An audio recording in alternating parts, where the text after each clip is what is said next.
So that's when Beardy told me that his beard oil is merely the blood of his enemies, while I personally prefer. Hi, everybody. Welcome to Dice Soup, brought to you by Once Upon a D20 at patreon.com/Once Upon a D20, right here on Twitch or YouTube, wherever you find your videos. We appreciate you finding us. So, some of us, particularly myself, the illustrious Sean, and the indomitable Tim, all got together earlier this week and had a session. Was it 83.5? A little side session. It's, there's some important stuff that happens, some not important stuff that happens, some extraordinarily important stuff that happens. We'll get to more of the aftermath of what happened after the indomitable Tim does rejoin us. Indeed. But when last we left off, we were going into a little bit of downtime. It was. The estimate was 5 weeks, but in rolling some of our rolling between sessions, so that we didn't occupy the entire session with crafting rolls and things, it turns out that it only took 3 weeks. 3 weeks. Woo! With an average roll of 27, with one of those rolls being a 36. Yeah. So in true the Slayer fashion, the Slayer went in and fucking dominated. As he does. And as he is wont to do. So instead of it going through the 18th of next month, it only goes through the 28th of this month. Dum dum. Don't. Oh, one thing that I can tell you that for sure that Asher would have done in this time frame, because we've had some time, I would have procured someone to make a delivery out to Feldwin, to dear old Papa, and to curry some money his way. I mean, would you want to pay for somebody to run it? Because this running across the Empire. Yeah, that's why I don't know what the best option would be there. Make a Make a just make an intelligence check real quick. Okay. Not gonna be super hard, but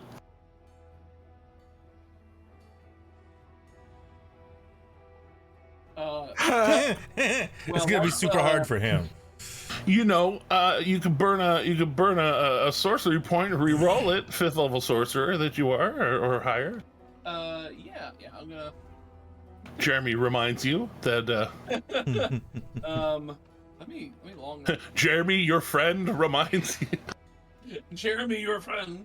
Yeah. So minus. Aren't you also lucky? Yeah, also lucky. Like there's options here. Technically, you have triple advantage. I mean, you made yourself so that this very thing wouldn't happen. Yeah. Yes, you are the machine who does not tolerate natural ones if you can help it. That's a natural 20. There we go. See, we bounce back just a little sorcery point. That's all. That is a statistical anomaly.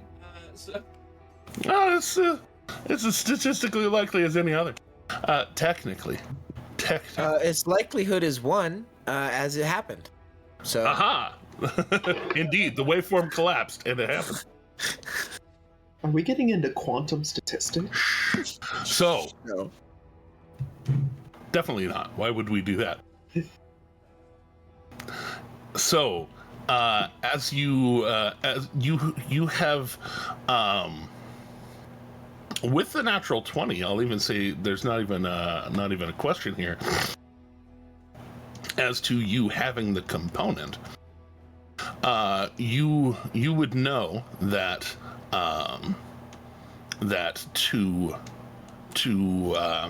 utilize a mage who does have access to the Speedy Courier spell, that you would need to have like a little lock of hair or something, just something directly connected to your father, unless it's somebody who knows your father, which is super not likely for most people not in Felderwin. True. Valid point. Yeah, as opposed to Kassir. Kassir's dad, little lower key. Just a bit. Just a little. Telling me he's not a lime green tiefling? I didn't say that he's not. I'm saying that he's not known outside of Felderwin. But having that little lock of hair, it'd be nothing but a thing to go and ask around in like the Soltris Academy area, just to go and be like, hey, y'all got mages for sale, specifically fourth level spell casting mages, and it's not a nothing spell. Fourth level spells are strong. So, in going and finding that, you would also know that sending money home that way, Northwestern Union, you would have to find, you would have to pay 25 gold pieces at least, because that is the material cost of the spell. To see if you can politely walk in and do your Kassir swagger. Go ahead and make a persuasion check. So 24. Oh yeah. So you go in and find somebody. Would you eye down a more masculine or more feminine presenting mage? If you know, hey, that's the lounge with higher level mages in it. Where is my video ninja? It ran away. I'm sorry, and like, the audio cut out a little bit. You asking me if I would go for the one that has like the more... Well, would you go for a more masculine or a more feminine appearing one? No, just because of who can't really fight it. Asher's gonna go towards the feminine one. He does like the ladies. Fair enough. And going in there, you let me very much like certain people that certain plays were written about. He's a fan of the ladies. But here we go. Is mayonnaise an instrument? I believe Travis Godby on TikTok has in fact proven that. For sure. No, it's just the voice for me that made me think of that. I love it. No, I love it. So there, you get guided in and about, and you see these two mages sitting side by side in this kind of sitting area outside of some of the offices, and approaching the more feminine presenting one. She looks up from her book, sees you walking up, and just kind of shuts it, and polite exchange being had. She offers to do the sending for you for only charging you an additional 25 gold to send it, so 50 gold total, 25 for the spell component and 25 for her trouble. you'd know that there are mages that'll charge you over 100 gold just to do the favor for you. Because I mean, like, this is gonna be like, yeah. So he'll take that and he's like, I appreciate you helping me out, and it's a great place you got here. Oh yes, it's easy business, but yes, the academy is a good place for us to train the up and coming generation. Of course. She gestures to the more masculine mage sitting next to her. Yeah. And he goes, well, it's great to see them in such good hands, and what soft, delicate hands they are. And she kind of smiles and looking them over. They are very well manicured nails, and you say that, and with her other hand she does a little flourish, and the red nails on her fingers kind of like shift and kind of go to this very like intricately detailed line work of like silver and gold going through them very suddenly. Yes, indeed. So what I'll do is I'll put the 50 down, and then I'll say, if you could please carry this to Arthur Shesk out in Feldwood, and then I will put down 20 platinum. Arthur Shesk, and she takes the half of the stack of gold, separates it very quickly, just draws a. There it is. She draws a what looks like a very well crafted dagger with a large kind of ruby on the back, the back pommel, and as she, it almost looks threatening as she kind of pulls that out and flips it around, but she flips it around kind of reverse grip, kind of mainly pointing with the ruby side, and she around the 20 platinum, she begins to draw a 3 foot by 3 foot by 3 foot box, and is there anything else you're wanting to send that way? If it can fit in this area here, she's arcanely drawing the line work of it around it. If it can fit in this box, I can send it. If you actually wouldn't mind, if you have some parchment and some ink, I wouldn't mind writing a note just to make sure he's understanding what's happening.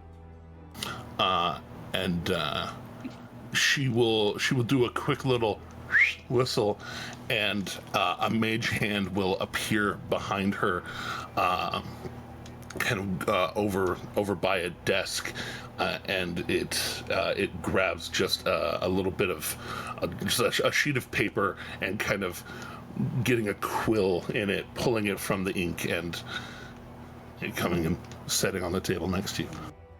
Yeah, so I'll just quickly jot down a note, just saying, Dad, it's Kasir. And then just like a quick, here's some money. I've been traveling for a while, have been meaning to send this to you. And then eventually, I know you're not stupid and you're not gonna just blow all this, but try not to make anything look too lavish. You don't want to bring attention to it. And and like just basically like essentially in the note saying, keep money secret, use it for essentials, and don't draw too much attention.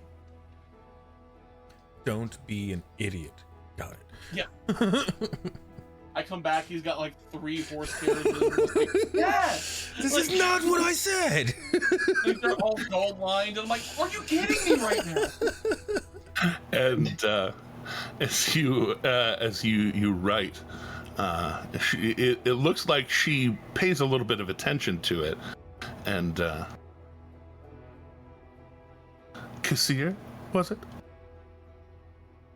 Oh, yeah, it's an alias of mine.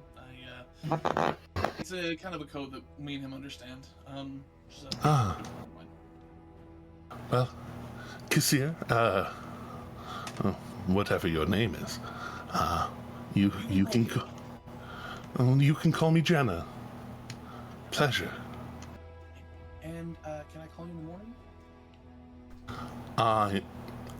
She takes a second. I'm going to get her killed.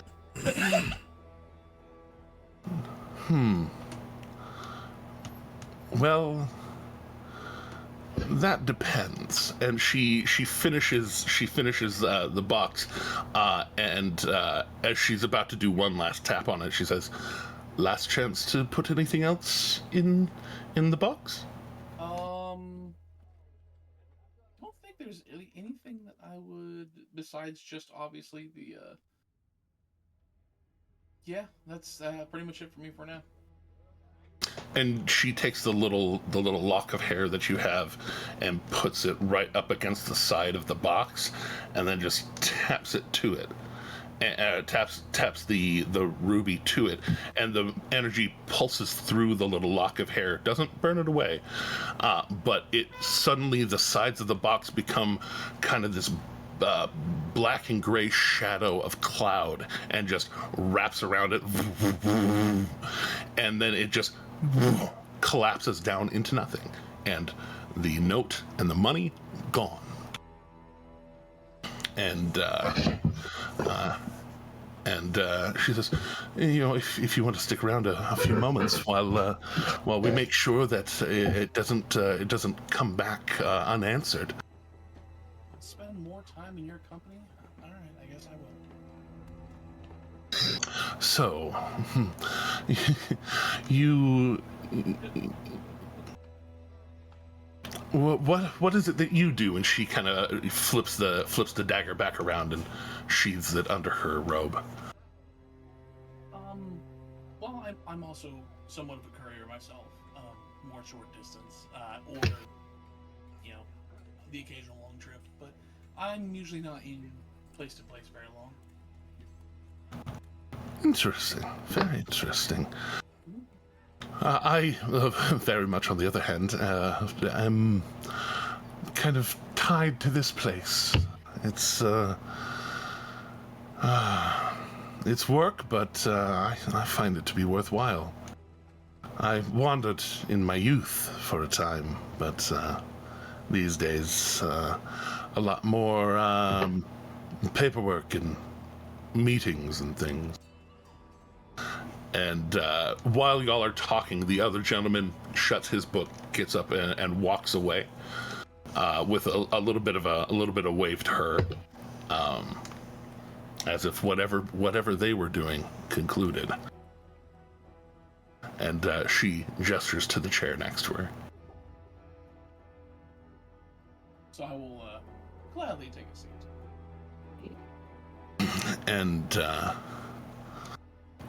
as you do, she focuses on you, and you actually start to hear her voice in your head, something you're not terribly unfamiliar with.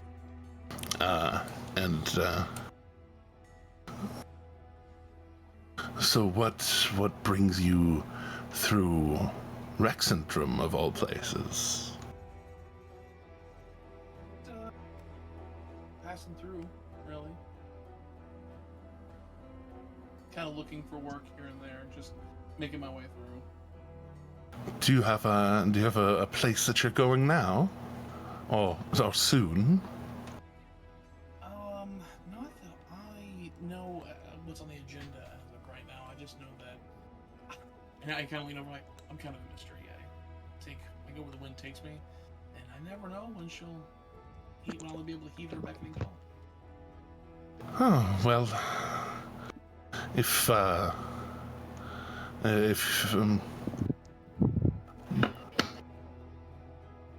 I don't particularly sleep. It's no longer exactly a thing that I need to worry about. You asked if you could call on me in the morning. If you don't know where you're going to be in the morning, do you want to call on me tonight? Why don't I never have this kind of game in real life. Like, it's just,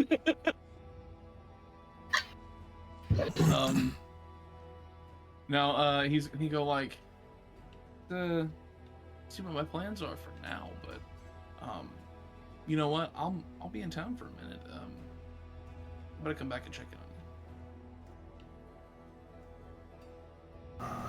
you. I would like that. Kassir, Asher. Whatever you want to call me. And I kind of sit around for a minute and just so look around like, well, my traveling companions are probably wondering where I'm at right now, so I think I'm gonna go convene with them. But in the meantime, don't go scrying on me. Well, if you do, just careful. Well, I guess the real test will be right now. And she smiles, and she snaps. And as she snaps,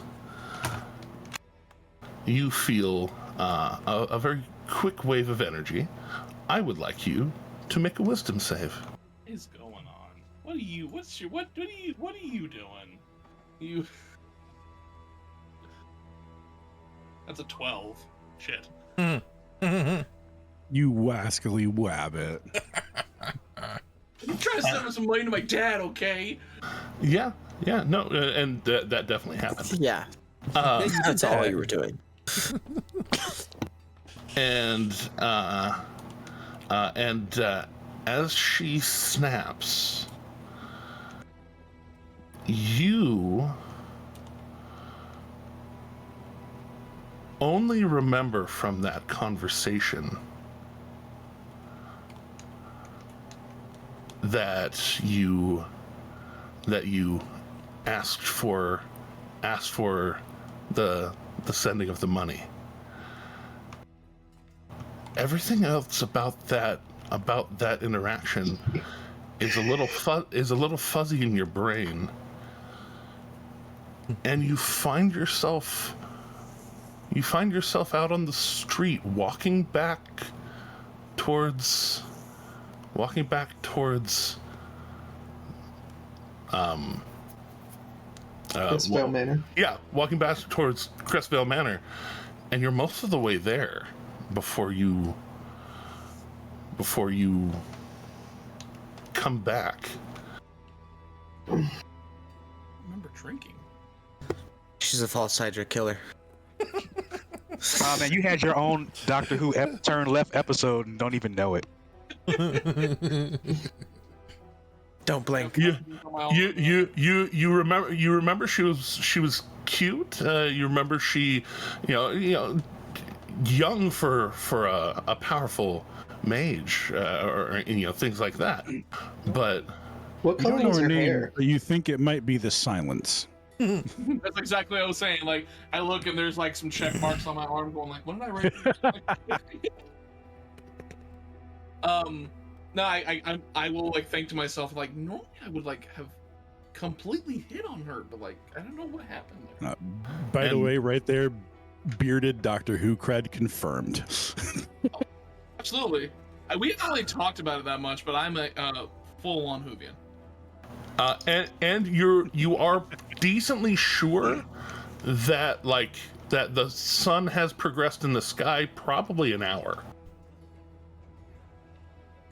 That's a big modify memory. Oh yeah, that. Yeah, it is. I'm sitting here going like, so I'm losing time. I do not remember drinking, and I don't usually sober up this quick. I'm very confused. You should reach to the back of your head and check for a portal. Like, Just like, Yeah, Reach no, to the you're back of your neck and check for a worm. There's an owl looking at you saying, "The world may never know." Not me. do you have a collection of suckers at your at Crystvale Manor? Just like, and I do. Yes, I do. Yeah, it's us. Hey, that was my joke. and he stole it. that was good. Hey, that's Shade's job. You know what? Find out inspiration to both of you. If you don't know who the patsy is, chances are it's you. But Joke's on you. I made 3 of you Cordites. I went willingly. I went willingly. That was consensual. Was all part of his Indeed. plan. Speaking of Asher's plans for the next number of days, does Asher have any other plans during this time that the Slayer is very much dedicating himself to not merely the hammer, but chiseling in more glyph work into his blade? Well, I was gonna ask, at what point in this trip did 2 of our party decide to go to? Literally this first day. This first day. And how long are they gone? Do we have that set, or is it just like we don't? I was about to scoot over to that real quick. If you would like me to Depends on them. answer that. I will say that if they are back, I'll just blanket statement. If they are back in a timely manner, we have some time. I'll be going out of my way to approach Akira and trying to train with them, like, willingly. As I said last time, I'm trying to be more purposeful. And so, just, like, going out of my way to train with Akira. So. Indeed. When Akira didn't want you to train.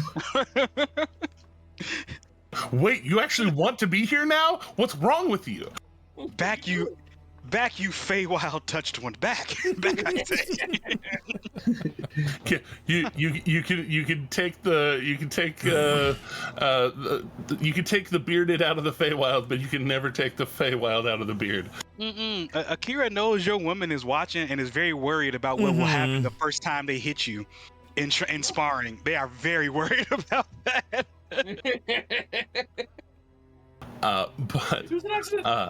Speaking of, during the very special episode, everybody should definitely go watch. We come back to the Menagerie Coast, down Nicodranas, where Luca found himself a number of reasons to head down to Nicodranas. Not the least of which being to bring some righteous brand from up in Rexentrum down to an outpost, down essentially an embassy for the Dwendalian Empire in the middle of Nicodranas, which is in another kingdom, part of the Clovis Concord on the Menagerie Coast. Taking not only his very brave, dashing knight Idarius with him, but Akira as well. Sneaking via money up onto the city wall, taking them up on a tower. Overlooking the tower that juts out and overlooks the bay there between the open quay and the Restless Wharf. Down by the bay. Wait, hold on. We all agreed that as much as we hate it, it's key. Yeah, I was waiting for it. You did it. The open key. We disagree. But okay. We disagree on what agree means, obviously. No, but Akira taking their first flight over a tiny bit of open ocean, really truly taking in the enormity of the Lucidian Ocean, where literally half of their view is just water everywhere.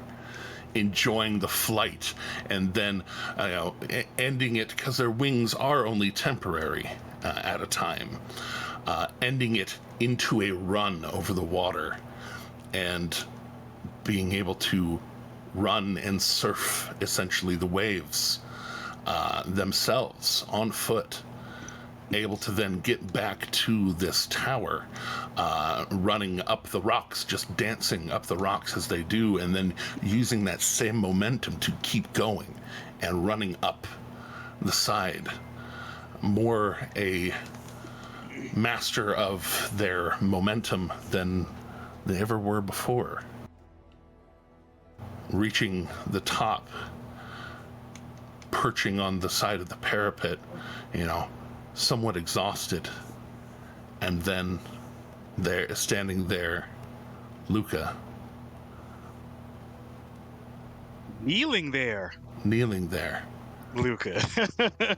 With Adarius holding a lovely box crafted once upon a time by Eredrin, and asking some very important questions as to the nature of their future.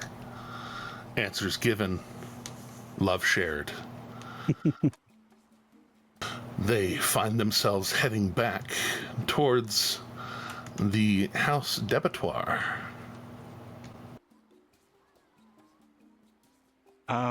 Akira is still stunned. They are just kind of like as wrapped around Luca as they could be without impairing Luca's ability to walk.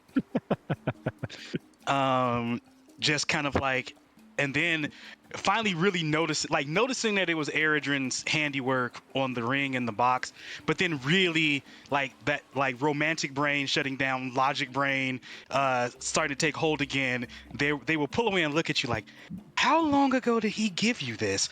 And like, Eredrin is in for an earful, because Akira's like, like, how long has he been in on this?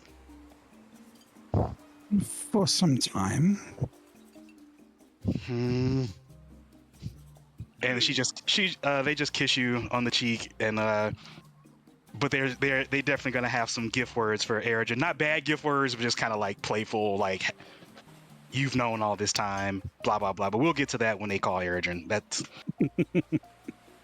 right now they're just kind of in the bliss of the moment. I can tell you with confidence that it was not given to me the day that Eredrin left for home. I've had them longer than that. I see. Still smiling. Like right now, and Jeremy, if it's needed, Akira's passive insight is not even on right now. They are definitely distracted. I'll just go ahead and put it out there. They're definitely distracted. Disadvantage passive insight, as one does. Yeah. Yep. I'm willing to cop to that. Like, they are not thinking like a monk right now. They are definitely thinking like a more partner, romantic, happy bliss stuff. So things that they would probably notice, they're not noticing right now. you officially hit the honeymoon stage. Well, I mean, another honeymoon stage. I would say the engagement stage. Engagement stage. I know it's been a while for you, Beardy, but Yeah, but like, I feel like, to be fair, I had about a year of difference. So like, I got the engagement and then marriage, and I was like, oh, okay. So it did very, very slowly. Heard, chef. Been there, done that, doing that again. But I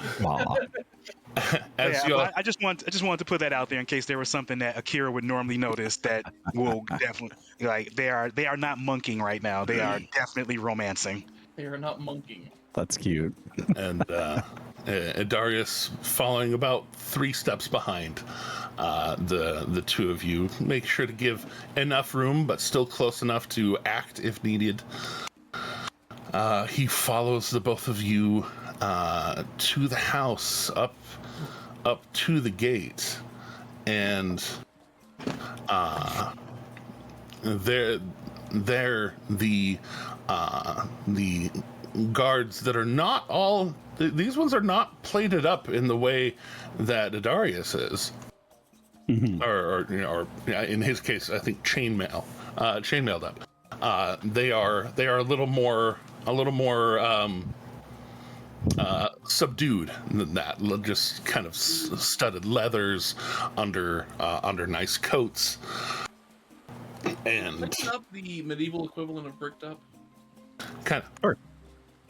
And the one in the little guard shack inside of the gate, seeing y'all walk up, you would recognize very easily a young, I say young, a mid-aged tabaxi named Clouds. Clouds, I like it. Which is more ironic than anything, because it's very hard kind of black fur with just a couple of little splotches of white, and as you come walking up, looks like he's reading a book, and then kind of like glances up, seeing just people walking by, and then seeing that it's you, slams the book shut very quickly, like throws it off to the slide onto a little table there, and like jumps up and like this very fluid motion of throw the book, grab the keys, move to the gate, and he kind of growls out, "You did not inform us that you were coming home." Well, it was sort of a rushed endeavor.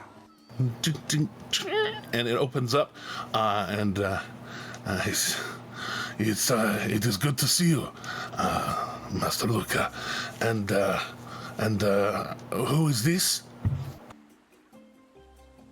This here is my fiance, Akira. Squeak. Fiancé Akira, pleasure to meet you. I am Clouds. It is nice to meet you, Clouds. You are much bigger than the other cat person that I have dealt with. We do come in all shapes and sizes. But and who is this with you? This is Darius, my knight.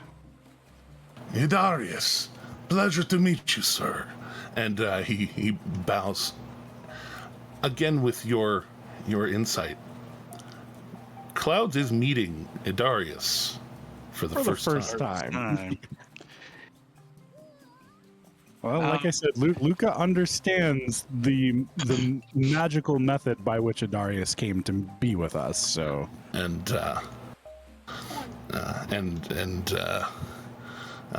Darius kind of gives a very quick salute and good to meet you. And kind of stands up. And where do we barracks? You can tell Clouds kind of looks at him, looks at you, gives that little side look of like that kind of, where'd you get this guy?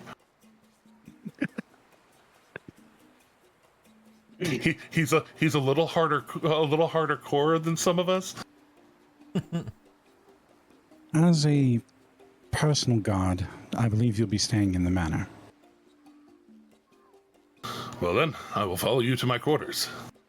And just kind of, your mother is inside, reading right now.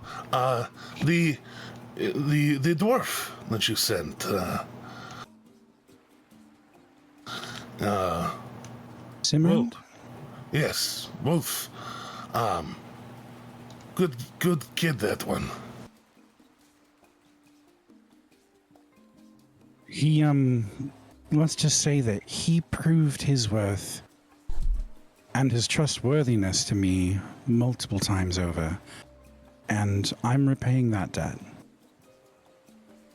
Oh, yes, Archmage Ernest in Tide Peak, very eager to teach, and he seems very eager to learn. What was that name? Archmage who? Ernest. How is that spelled? Errin is something. Okay. Ernest. That's just very similar to a devil's name, so I was just Indeed. concerned. Yes, the Archmage Asmodeus. Like, what? Archmage P Fiend. Yeah, exactly. Yeah. Dr. Acula? Yeah, Doctor. Yeah. Yeah, indeed. No, Yes. Dr. Frank Inverter? I would say for you who knows things, it's Yusa. Yeah, I'll say for you who knows things, Yusa Aranis. But yeah, you'll figure it out. You can see he calls him a good kid and says he's learning a lot, and then kind of gestures into the yard, and it looks like there are filled pockmarks in the yard of what look like spells having been shot and things, but it's mulled over, remanicured. But there's that little difference between the old grass and the new grass. You can kind of tell a little bit. Yeah. But heading in, as if you own the place, you make your way across the yard, the garden area, and going into the main house. They're kind of glass doors being politely opened for you. You see on one of the couches there the slightly more golden tint to her, still very very much dragonborn faced, the kind of tendrils going down the back, and sitting there, glass of wine, and looks like she's actually looking over a cookbook. Seeing you come in, she looked fully engrossed in the book, and then suddenly you and all three of you there, she sets it down and just kind of just stands up, smoothing out her kind of long maxi dress, and just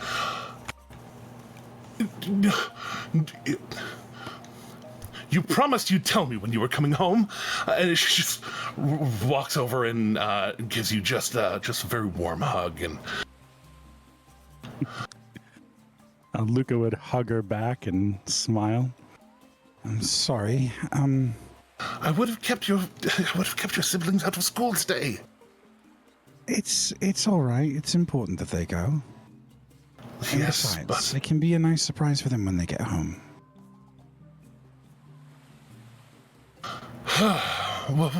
What brings you to town? I thought you were last I was told you were traveling in Taldore? That wasn't that long ago. For a short time, yes. And Kaylee still stops in from time to time just to let me know that you're well? It's very sweet of her. I meant to write more, but we weren't in a lot of places that made that easy. Oh yes, of course.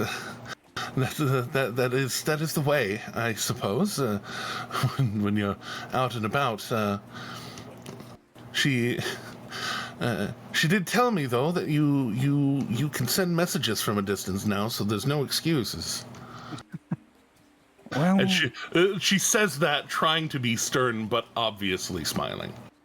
we've had a lot of fires to put out lately, and I've had to use my allotment of sending spells pretty regularly, unfortunately. Well, spare one for your mother from time to time. That's all I ask. He'll offer a short bow and just, I promise that I will. She you start into the bow, and she puts her hand kind of on your chest to steady you, and just you are a man of your word. I know. Just, and turn suddenly having that awareness of the other other people in the room, I'm sorry, I'm a terrible hostess. You are? I am Akira. It's a pleasure to meet you. Wonderful to meet you. And she does actually do a much more formal bow while shaking your hand,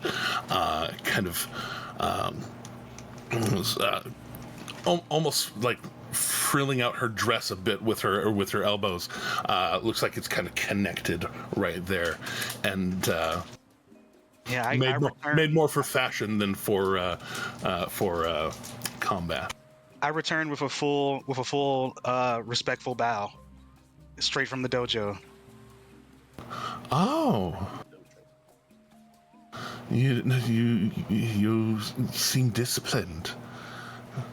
It's good that you're making good friends, and you and kind of looking over. And Darius puts his fist to his chest, kind of showing the family ring that's on his fist. He says, "Darius Ashwin, knight. I follow Master." Sorry, throat doing things. I follow Master Luca and Mixture Akira.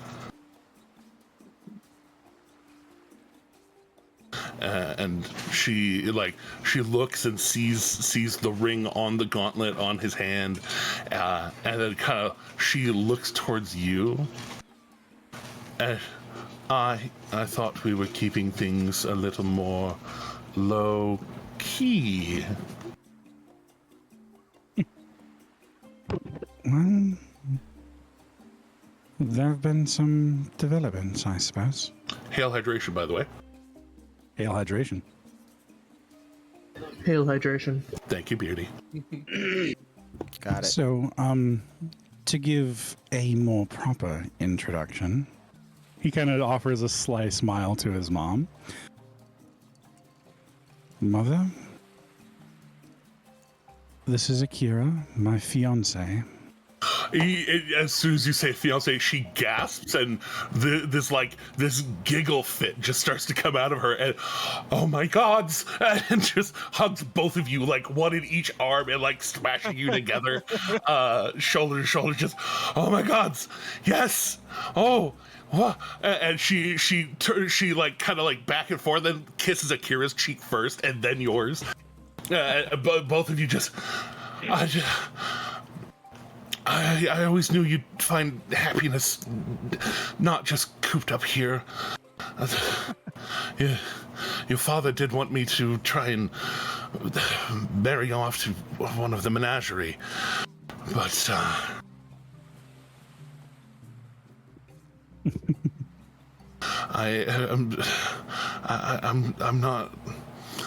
I'm not looking to increase our family's standing anymore. We're doing pretty good, all things considered.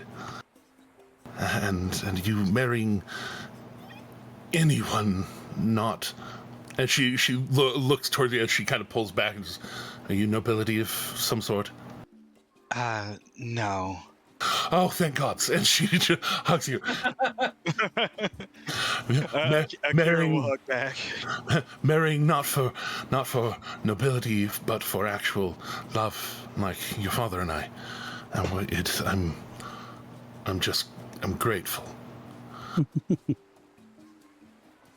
Yeah, Akira is still looking around this place, like at the hugs and everything And from it's mom's like nice, and then big. there's Akira still looking around, like wow. It's that big, like 12-foot ceilings, the architecture, arches, and it's very like Mediterranean villa. Everything you can think about a very rich Mediterranean villa is basically what you're standing in. And statues and archways and artistic wear, the kind that maybe got put on there. Maybe it's natural, you're not sure, but it still looks good.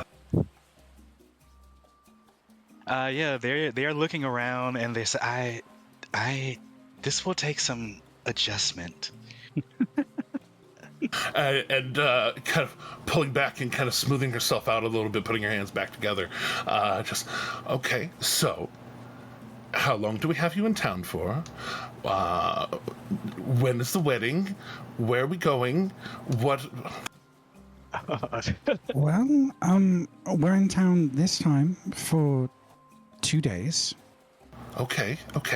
As far as wedding goes, we haven't even had time to discuss. I only proposed earlier today.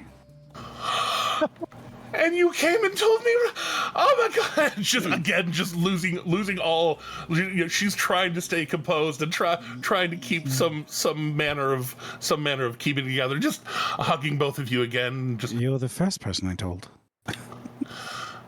And that's, God, What about Cloud? all around her every time she like has a little bit of an episode. They're like, like we got to catch her. Like, what's going on? Like, yeah, full on just draping herself over both of you. And What about Cloud? you know, we'll. Oh, I guess that's true. You're right, but Clouds is a guard, so like. he's a peasant. He's not people. He's definitely not people. It's fine. But Clouds is people. that's also true.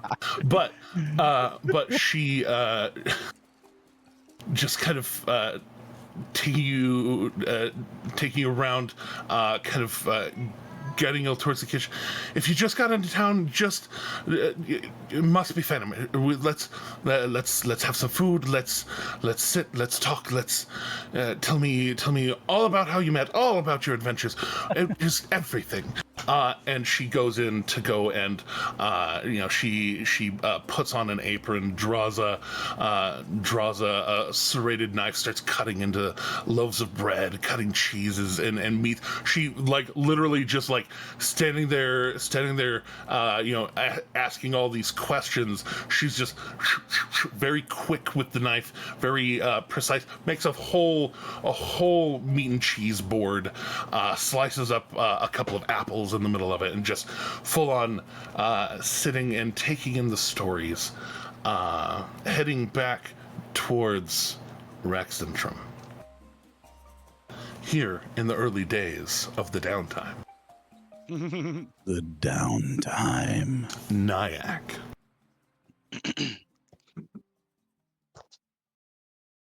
What are you doing? So day one, there are a couple things I want to handle, and then I'll tell you kind of what my 3-week plan is. Yes, yes. Or I guess I'll start with my 3-week plan. My 3-week plan, in the morning, train with Akira once Akira's back. Yes, of course.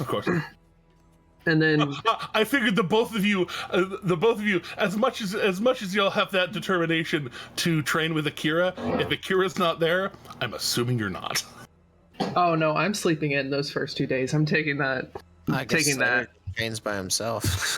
I was gonna train say with you, I guess. I'll say Akira's the one that like has been driving them, but like Slayer always gets up, always trains. He doesn't push it on other people. People are drawn to Cord. He doesn't shove it down people's throats. Regardless, I'm gonna take morning's training, and then like after the morning training to about like the equivalent of 5 p.m. I'm running Crestvale Industries while I'm there. Like I'm meeting with board members, meeting with clients, meeting with suppliers, stuff like that. And then this first day before Slayer really gets into his thing, there's one quick thing I have to handle. Then I can talk about my long thing. I'm sorry, I have a lot of things I have to do during downtime. Yes, of course. This one quick thing. Our first day, while we're having that lunch and we're hanging out with Aaron all, I'll say, Slayer, you've spoken a little bit that you want to have us fight a dragon. What do you know about this dragon? Well, it's green. The green ones do poison stuff. I know that much. And it's in a mountain range, in a cave. That's it. It's just about it, yeah. All right. Okay. Go rate knowledge. So, for the 3 weeks when I'm not, or when I get done working, I'm going to be going to the Cobalt Soul to research green dragons to get as much information as I can before we start heading out for this fight. There we go. There's that expedition that went to go fight a dragon. Maybe that stuff's still like fresh in the library's minds. Maybe they stopped there too. They'll be like, "Oh yeah, I know where those books are at." Yeah. Well, Definitely. that does bring us around to throw a history check. Throw history. Fun. Though I would say history advantage because you are going into the Cobalt Soul. They do know you. Yeah. I kind of went to school there. Oh.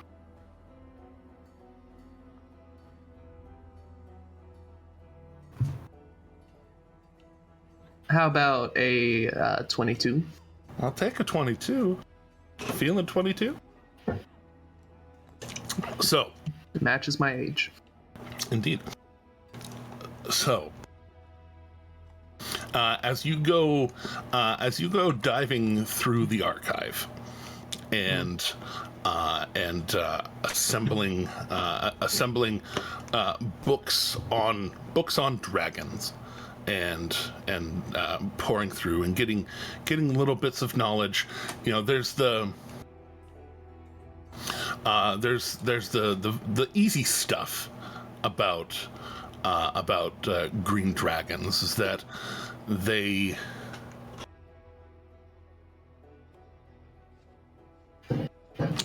are pretty good with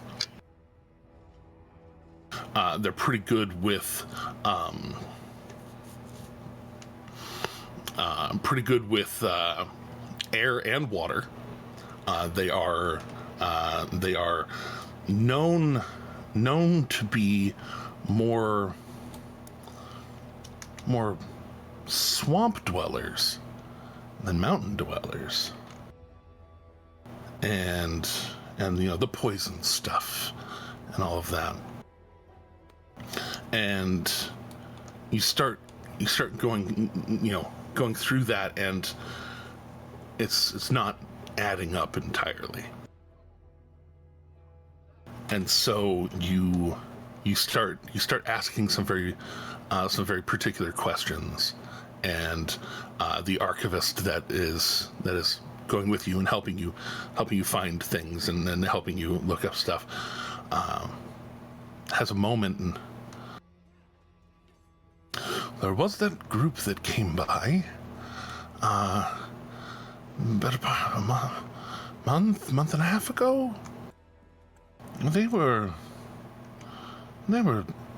looking at dragons and mountain-dwelling dragons, and particularly those historically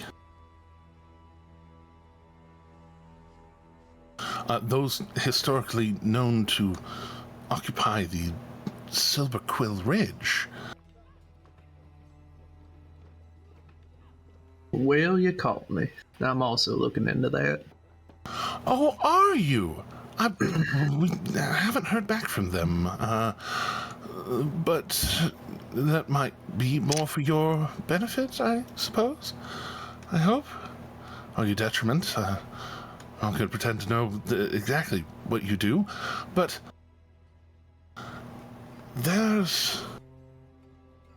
they found, and they take a moment and gather a couple of the books that you're no longer, you've passed through and have taken notes off of, and they go kind of in, and you following behind them. They find this older tome, and it is a book on the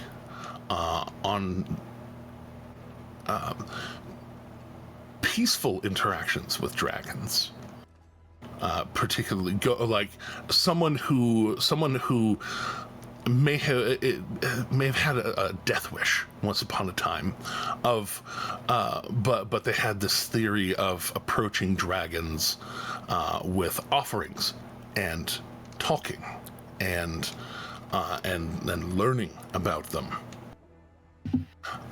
rather than and the other side of that being like looking for weaknesses and things in particularly strong older dragons, to essentially try and gather information. It's that dual edge of interesting things, but also possibly if they rose up and became tyrannical at some point, perhaps their insights on being able to take them down. And going through, you actually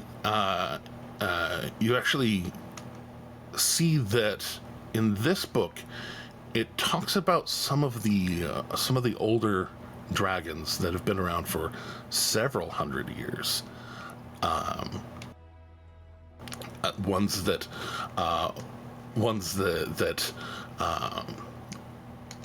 were particularly more easy to schmooze. Some of them are multicolored and have traits from multiple dragons. And there in the Silver Quill Ridge, you read of one who is known as Dauze, Dauze, full name unknown, but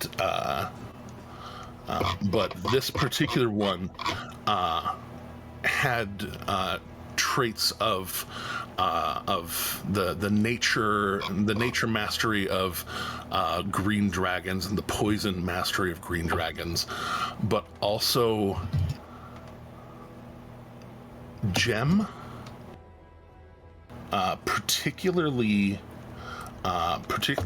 those of a sapphire nature, one that can call thunderous energy with their psychic energy. It can communicate telepathically at a distance. It was actually known to be a cordite, and especially when religions fell out of favor, particular religions, chaotic religions, fell out of favor with the Empire, it became very much a recluse, which is about 300 years ago or so. And so it reclused away, and its usual joviality kind of subdued a bit, because all of a sudden people didn't like what they had to offer anymore, and wanted things from them, generally bad things. As far as weaknesses go, the obvious weakness of dragon slaying weapons that are enchanted to cut deeper on them and more fluidly, but also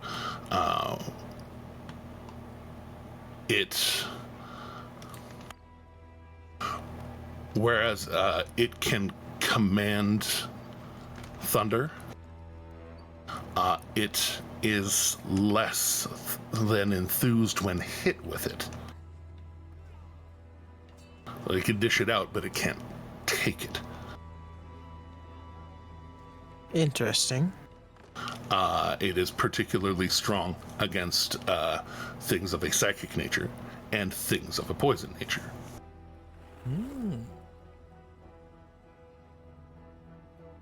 Obviously. And it is pretty good at tunneling.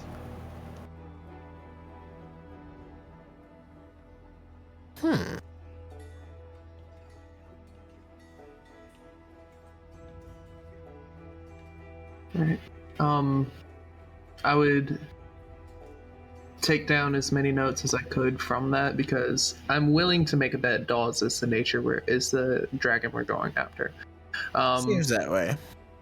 I would take as many notes as I could, but I wouldn't write down any information about Dawes being a Cordite. Or no, actually, I would write it down, but I would keep that piece of paper separate than the rest. It'd be your own personal notes. Yeah. And when presenting the information, I would say basically everything you said, minus the Cordite information to the group. Copy that. So you taking some time to do that. Sus. Sus. I wonder why. Indeed. And I guess for day 2, instead of actually working for day 2, the last thing I have to handle for my downtime is I'm going to send a sending to you know who. Boss. Yeah. And I'm gonna say, Lewdness, if you were in Rexentrum, I would like to meet. Your office in 30 minutes.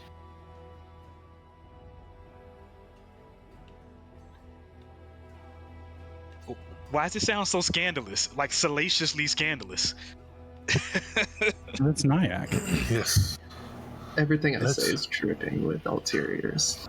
Let us meet at my tower. Even more salacious. All right. And yeah. I'll say, anything else to do before heading there? No, that's all. Well, no, actually, one thing. The notes that I got from the Realm Seer, I would lock in a chest in Crestvale Manor. Copy that.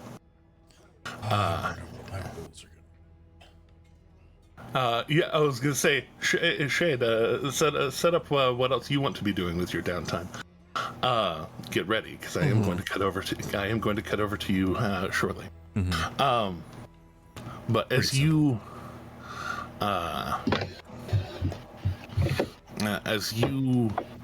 are headed towards the northern part of the Shimmer Ward, not but block and a half away from the Soldiers Academy itself, you start approaching the tower of the candles. That it look, from blocks and blocks away, across town even, it looks like one of the spires, just normal tall thin tower. As it gets closer, how this image changes, but you get closer and it looks like it's almost shrinking, especially in the last about block. It looks like it actually is only like a one-story little spot, a tall one-story spot, but it's just one little place. And approaching, you actually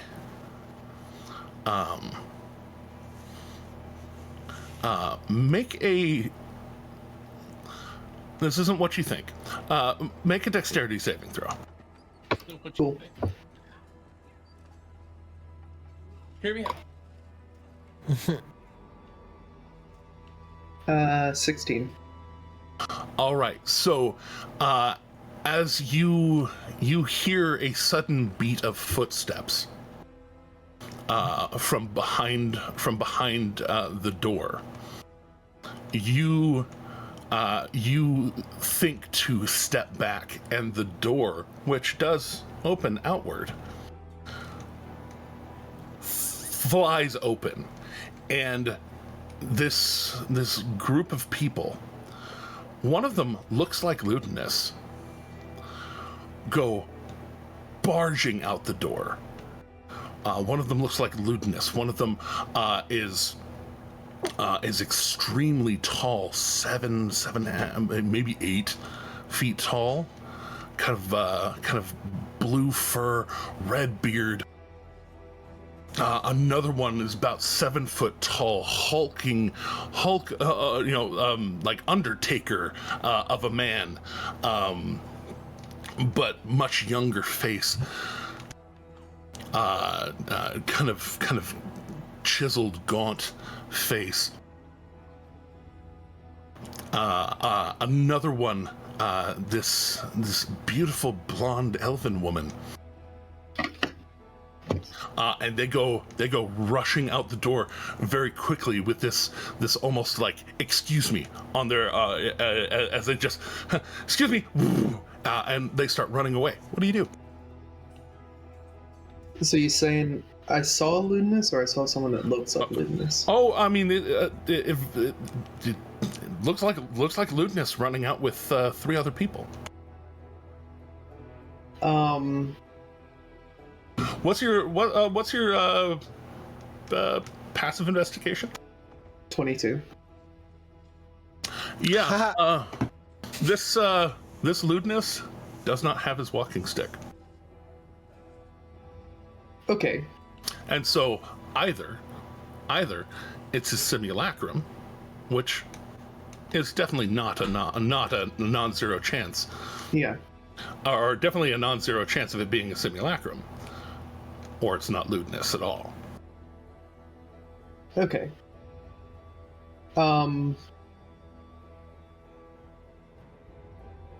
Okay, I got this. Can you describe these people again real quick? I said what I said. Looking at... If they sounded familiar to you, it's because they should. Looking at Ludinus, not Ludinus. I'll play into the game a little bit. I'll say, Ludinus. Yeah, the running by. You shout out Ludinus. Go ahead. Where are you going? I thought we had a meeting. Oh yes. Oh, I'll be right back. How far away is he? About? They getting where right now they're about 45 feet away from you. Cool. About the time you're able to react. I'm going to fly over, kind of landing right in front of their path. Ludinus, what's going on? And then as you fly up into their path, another person comes darting out from the side. This kind of swashbucklery looking lad, middle-aged, quite handsome, very well decked out, hand crossbow on his side, and as he runs up, he looks at the others and just has this moment of, we gotta fucking go now, and he goes to cast a spell. Just a spell. It looks like he's casting a spell that's gaining energy and wrapping around the 5 of them.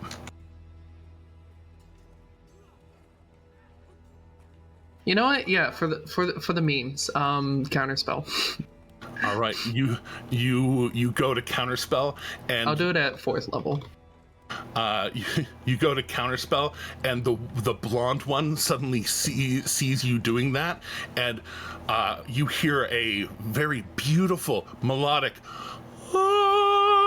kind of your magic starts to form, and she just like suddenly it like hits you, vibrates your mind for a second, glitches your hand out, and counterspells your counterspell as they all 5 of them fucking in a flash of purple.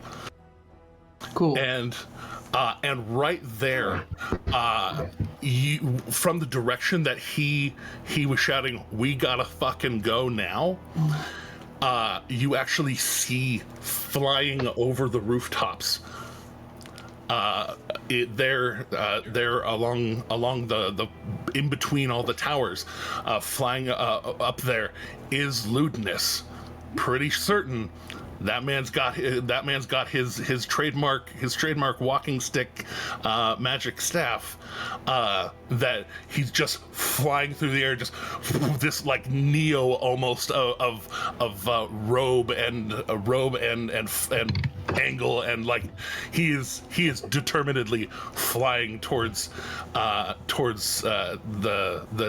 tower, and seeing you starts flying directly towards you. Yeah, seeing him, I guess, gonna have a bit of a puzzled look on my face just for like a split second, and then I'll just start walking towards his tower again. As you go walking up towards the tower, he flies in and lands right next to you. This aged but still, you know how elves age super gracefully. Yeah. But this one, it has aged Totally. oddly more gracefully, like still like a somewhat artificially kind of young face. Like it's definitely been had some work done. And he looks just angry as he lands and kind of like glides over the ground a little bit, looking around, and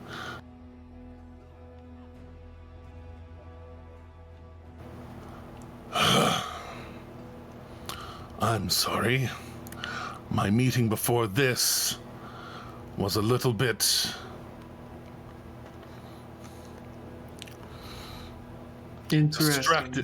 distracting. And as we're walking, and he goes to, like, he is still burdened by a glorious fly spell, and goes to float through the open doors, and as he floats in, looking over towards this kindly old giant that is his door guy. Looks like he's sitting at the organ there in the lower the sitting room, and he floats in and points a hand towards him, towards the giant, and just, and the giant like seizes up and turns like he's suddenly being puppeted, and he calls out to him,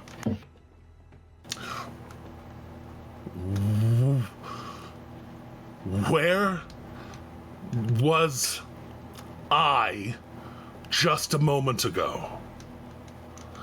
And the giant, now kind of, moving a little robotically, but, "You came in and were very pleasant, and then went upstairs with some friends." And Lewdness looking at him says, "Go for a walk before I do something terrible."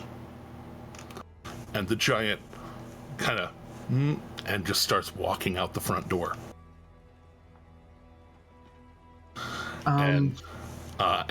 As he goes to walk out, he shuts the doors behind him, and Lewdness stops and turns towards you. I'm already having a bad day. If you have something else to worsen my day, just get it over with. Well, my stuff can wait for a second. Where's your simulacrum off to?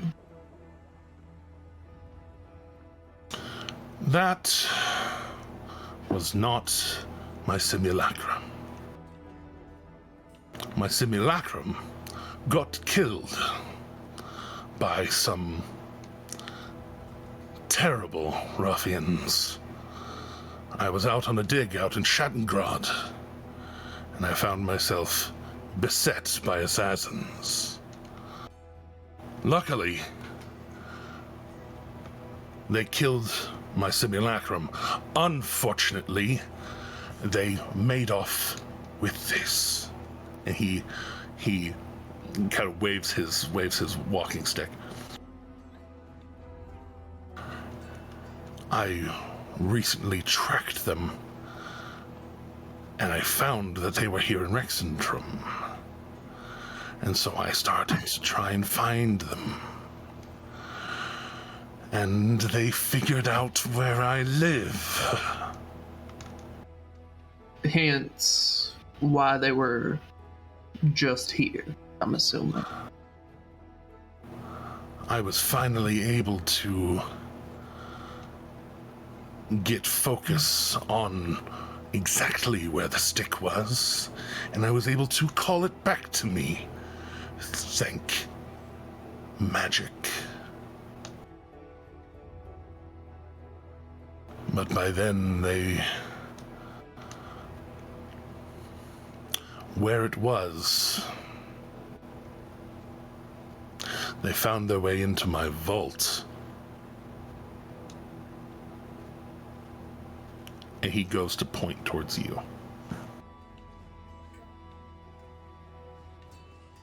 Should we see if anything was compromised before continuing our discussion?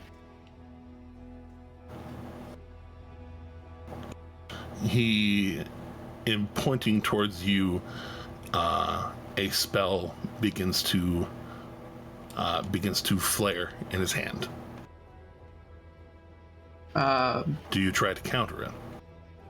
Can my passive insight investigation anything tell me if he means harm in doing so? It does look a little more. What's your passive arcana, just for funsies? What? How do you calculate passives again? I have a +6 to Arcana. You have +6. Okay. Okay. So with a +6, you would be able to tell that it is more of a divination spell that he is conjuring in his hand. I'm not going to counter it, but I will. I mean, if there's a save, I'll try to make the save. There will be a save after a few seconds. So it conjures in his hand, and then he points it towards you. Wisdom saving throw. Cool. I'm horrible at these, but we'll see what happens. 17. As he points it towards you, this kind of glowing pink in his eyes. He points, and you feel the spell drilling into your brain.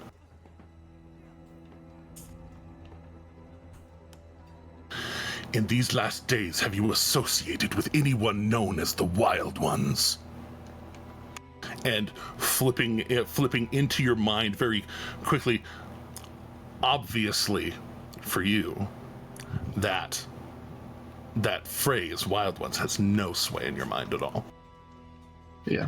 And in finding that, he just, it's a second level spell. He cast it, he used it, and even though it has further potential, dismisses it. It's done. It did what it needed to do. And don't even bring me to dinner anymore, Ludinus. He used to have fun when we'd have these little excursions. I'm sorry. I am a little irate. And when someone finds their way into my vault, there are certain things that I don't want found. Well, if you would like, I can help you see if anything was lost, see if anything is... You do not get messed to go into my vault, sir. Of course. Thank you for the sir. offer. I will need to take care of that. But hopefully, in the meantime, there won't be any more things falling out of it. Don't turn it sideways, then. Anywho. Our meeting. Our meeting. I would first like to offer my sincerest condolences that our youngest agent was unable to be revived most recently. He breathes in deep and just, yes, Viper was lost. Very, very sad. Have you found her black book yet? Unfortunately, her book and her blade have both been lost.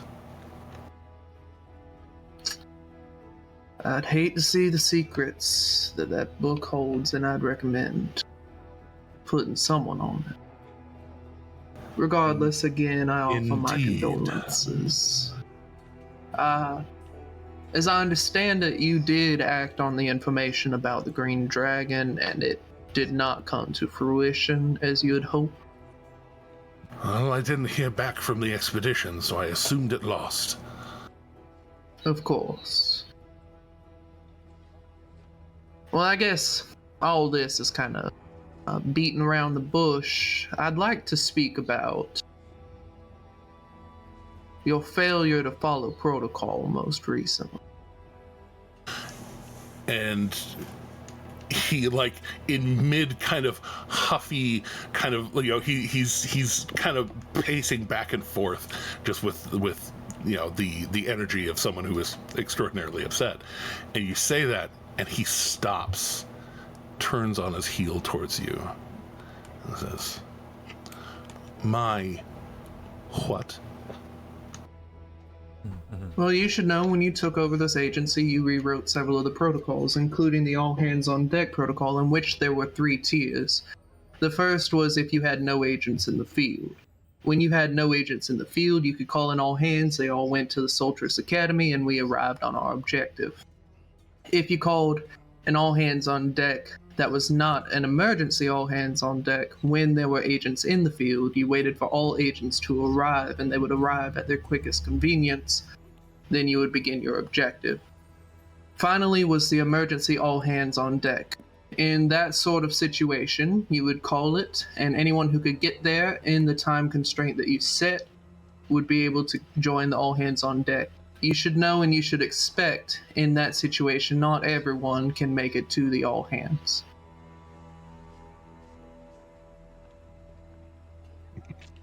Well, now. He goes to cast another spell. Oh no. Rude. I'm standing there, like, I want it known, I'm standing there, like, full, like, courteous, cool, just like... Oh yeah, you are. Yeah, you are. And he's looking up a little bit at you. He's, you know, 6'5", you're taller. Yes. But he's standing there looking up at you, and then goes to cast a spell. This one, with your passive arcana, you would be able to tell is transmutation. Yeah. 5th level counterspell. Cool. Roll a counterspell check. And that's just my spell check, right? Actually, just kidding. It snuffs.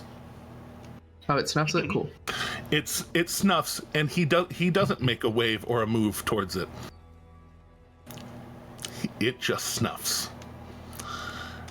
And your body starts to distend and twist, wings collapsing in, arms going weird, legs going weird, and you shrink down. And all of a sudden, you're just a little cat. You're just unable to communicate at this point, I'm assuming. Yeah, you're just a little cat. Cool. And he grabs you by the scruff and holds you up in front of him. Listen here, you little shit. When I call for you, I expect you to make every effort in your hollow body to make it. I have things that I have been working on since before your species gained sentience. Meow.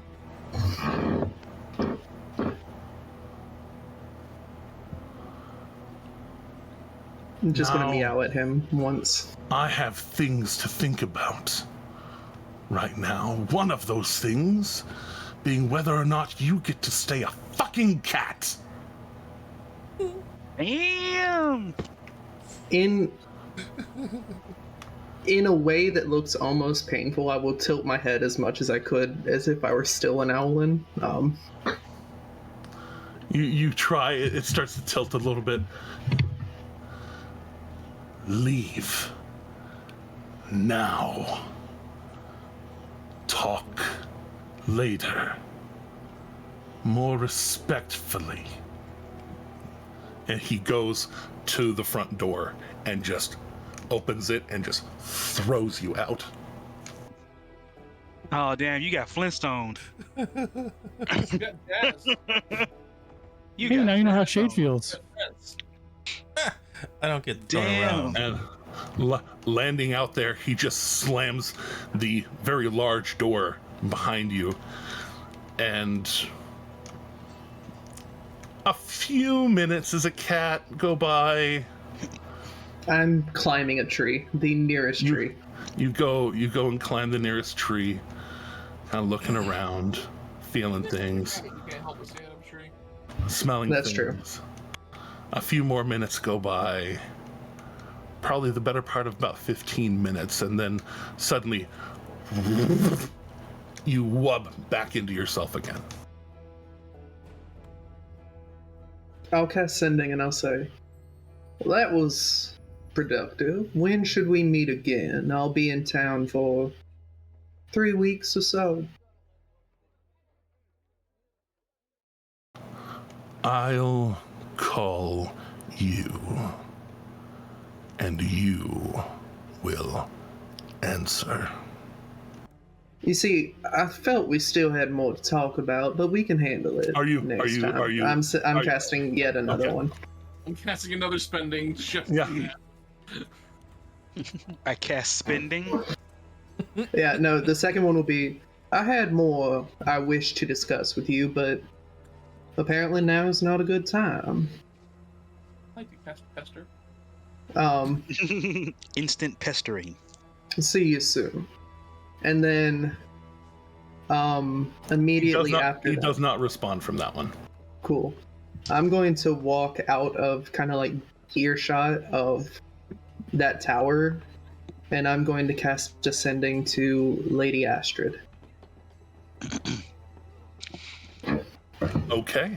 Man, you got a lot of tangled webs there, Nyack. Jeez. You Oh yeah.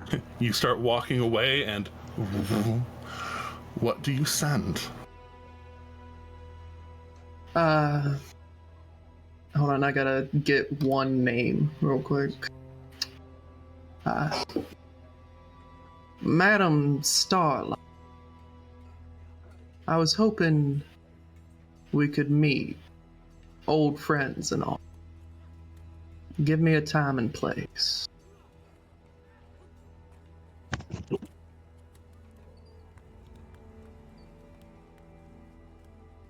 And if you want to cut over to someone else while you figure out what to do with that, that's fine. I have business meet me in Rexentrum. 2 days. Very well. Or I wouldn't say that. But yeah. I'm not spending another one on that. I'll say Rexentrum, 2 days. Outside the Cobalt Soul. Cool. And cutting back away, Shade. First couple of days of the time.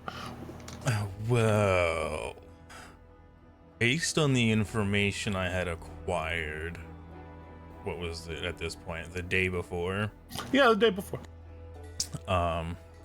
He's gonna find his way one by one to Luca, Akira, and Slayer to inform them of the information I have acquired on the said Nyack Crestvale and accusations and whatnot that have apparently been brought up, and that I will be probably for the next week or so attempting to gather some more information and insight on this individual. Find out all about him, where he sharpens his knives. Essentially, gonna be trying my best to find out as much as I can about him, and if roles are permitting, to possibly catch up on some of these altercations that are taking place. All right. Well, I'll give you. Let's throw first the 3 stealth checks. What's the passive perception on our boy? I was so sad for this stealth or for perception. 15 for perception, really? Oh shit! Wait, for me? No, yeah. So the DC is 15 apparently. My passive perception is 28. No. I mean your stealth. Oh yeah, no, that stealth was really bad. I was kind of tempted to try. Really bad. Only a 17. Yeah, I mean it's still bad in my opinion. DC was 15. Yeah, your DAC is 15. Literally, as long as you don't end up on double ones, you're following this man. That's true. That is true. That's so wild. I love that for you. It's fine. I'll argue there's no connection between who's it, what's it, and yeah. Anywho, it's fine.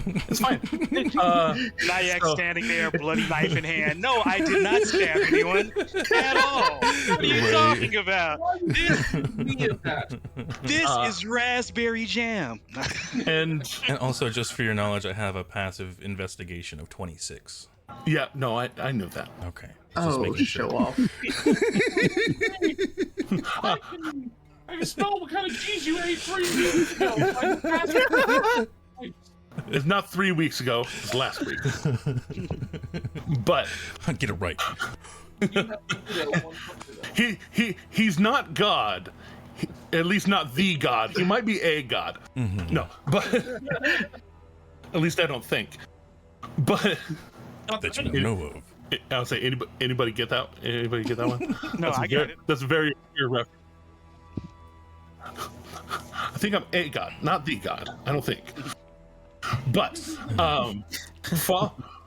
following him around for part of it, you actually see that exchange, that the people running out and him trying to counterspell them leaving, the lewdness huffing into the house, slamming the door. Suddenly a giant, a well-dressed giant comes walking out, this gaunt old man who just happens to be like 12 feet tall, comes walking out and just walking away very pleasantly, and then suddenly fucking cat gets thrown out the front door. You're just kind of waiting. I really chuckled to myself on that one, seeing that happen. You're just kind of waiting there, watch the cat climb a tree, and then suddenly, like 15 minutes later, floating out of the tree, Nyack once again. To that. Just like cat. and well, no, it makes me feel better because of the fact that normally he's a bird and got turned into a small cat. And with your ridiculous ability to perceive, and your ridiculous ability, especially with that 30, to be damn close to this man's as he's sending. Yeah. The sending, though, doesn't actually have to be spoken out loud. So you... And I wouldn't on stuff like this. Exactly.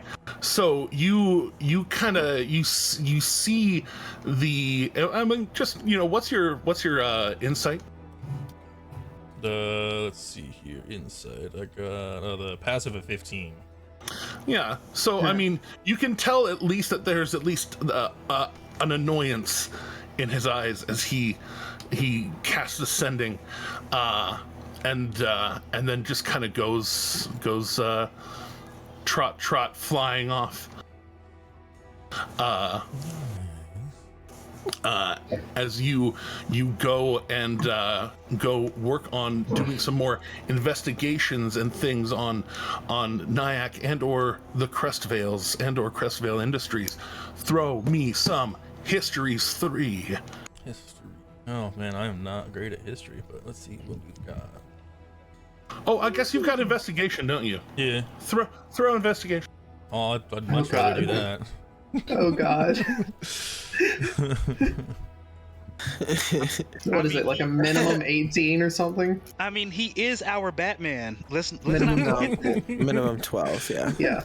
Shade is equivalent to Batman in our party, so Yeah. Doesn't I'll be roll the below a Joker. 20. I'll be the Joker. I don't care. As you go investigating, looking up old newspapers and things, because they catalog things here too, especially at the Cobalt Soul.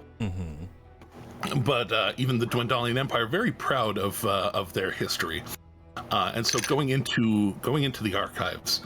And looking up Crestvale. Oh, and mind you, I'll also be when I'm not tailing Nyack and whatnot, I'll be searching through like his personal areas as best as I can. And hey, Ro, if we wanted to put a comic book spin on it, you're more like Terra from Judas Contract at this juncture. Yeah, that is fair.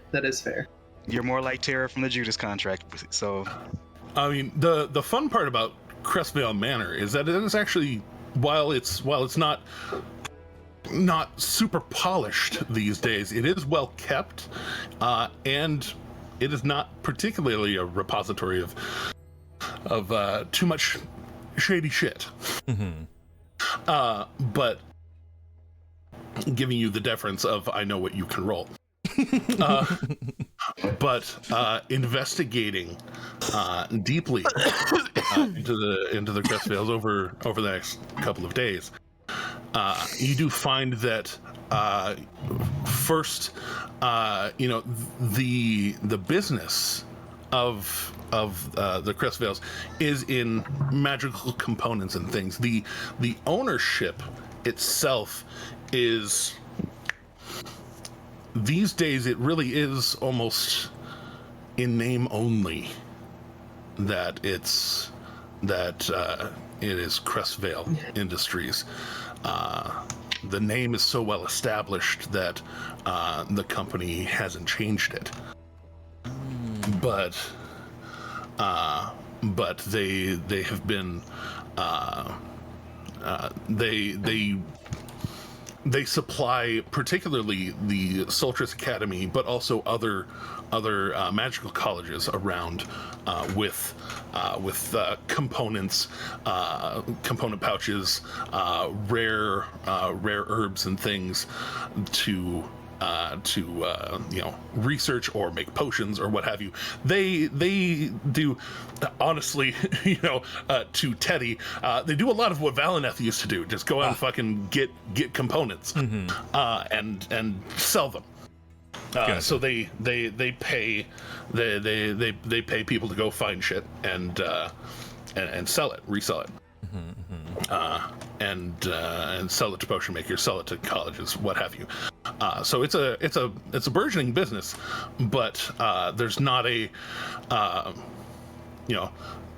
especially in the last couple of years, there's not been a Crestvale active in Crestvale Industries. Besides, again, in name only, like Nyack is on the board, but Nyack's not really there. And then looking further back, better part of a decade ago, 7-8 years, you find news of his parents passing, and particularly their butler having murdered his parents. Oh, the butler did it. By poisoning. Well, Go figure. one was by poison. Yes. This man is gasped. And go and roll an insight check. I don't know how many more gasps I have left in me, Jeremy. This is a lot. Just lay out my whole backstory at this point. I mean, it is what it is. Hey, you know, I mean, Akira doesn't know it yet. Yeah, his parents died. Yeah, not yet, but just wait until the end of the day. Yeah, no, you're going to be told, basically. Yeah, right now there's only the 3 that are getting information. I'm not relaying anything to Asher because I'm still trying to figure things out about him as well. But yeah, you know that Nyack is particularly proficient in poisons, but the news is very much that the butler did it, and well, the other one didn't die by poisoning. The other one died by what? Undetermined cause, really. Indeed, undetermined clause. So what I'm hearing is Nyack did it. Who knows? That confirms it. Hey, I said that above table, okay? I know. But but yeah, so that's you in the first couple of days digging up. Don't plead the 5th. Digging up dirt. Not always true. Meanwhile, Slayer's drinking the 5th. Sounds about right. God damn. But speaking of Slayer, etching away here in the first 2 days, all by himself, doing a bang up job, etching, channeling spells into your blade. That's most of what you're doing with your work exertion time. Is there anything you're doing kind of on the side of that? Just the morning trainings, like was already kind of mentioned. I did kind of mention to you in a message that a lot of his crafting does involve him like saying prayers and whatnot to Cord, which he kind of doesn't. He's not like bellowing them, to the entire mantle of Morden that he's working in. But he is kind of silently, praying as he works. Maybe shining his prestidigitating away some of the dirt from his holy symbol of Cord while he's at it, which he'll dirty up again before he walks out on the streets. But right while he's working, he wants it clean and dirty it up, or clean it up and then dirty it up again. Yeah. Other than that, no, I don't think he's really doing much other than that during those 3 weeks. Right on. Getting information, contemplating things. Yeah, learning things from Shade that he, picks up. He's contemplating relations in the party, I suppose. Contemplating his own goals, even.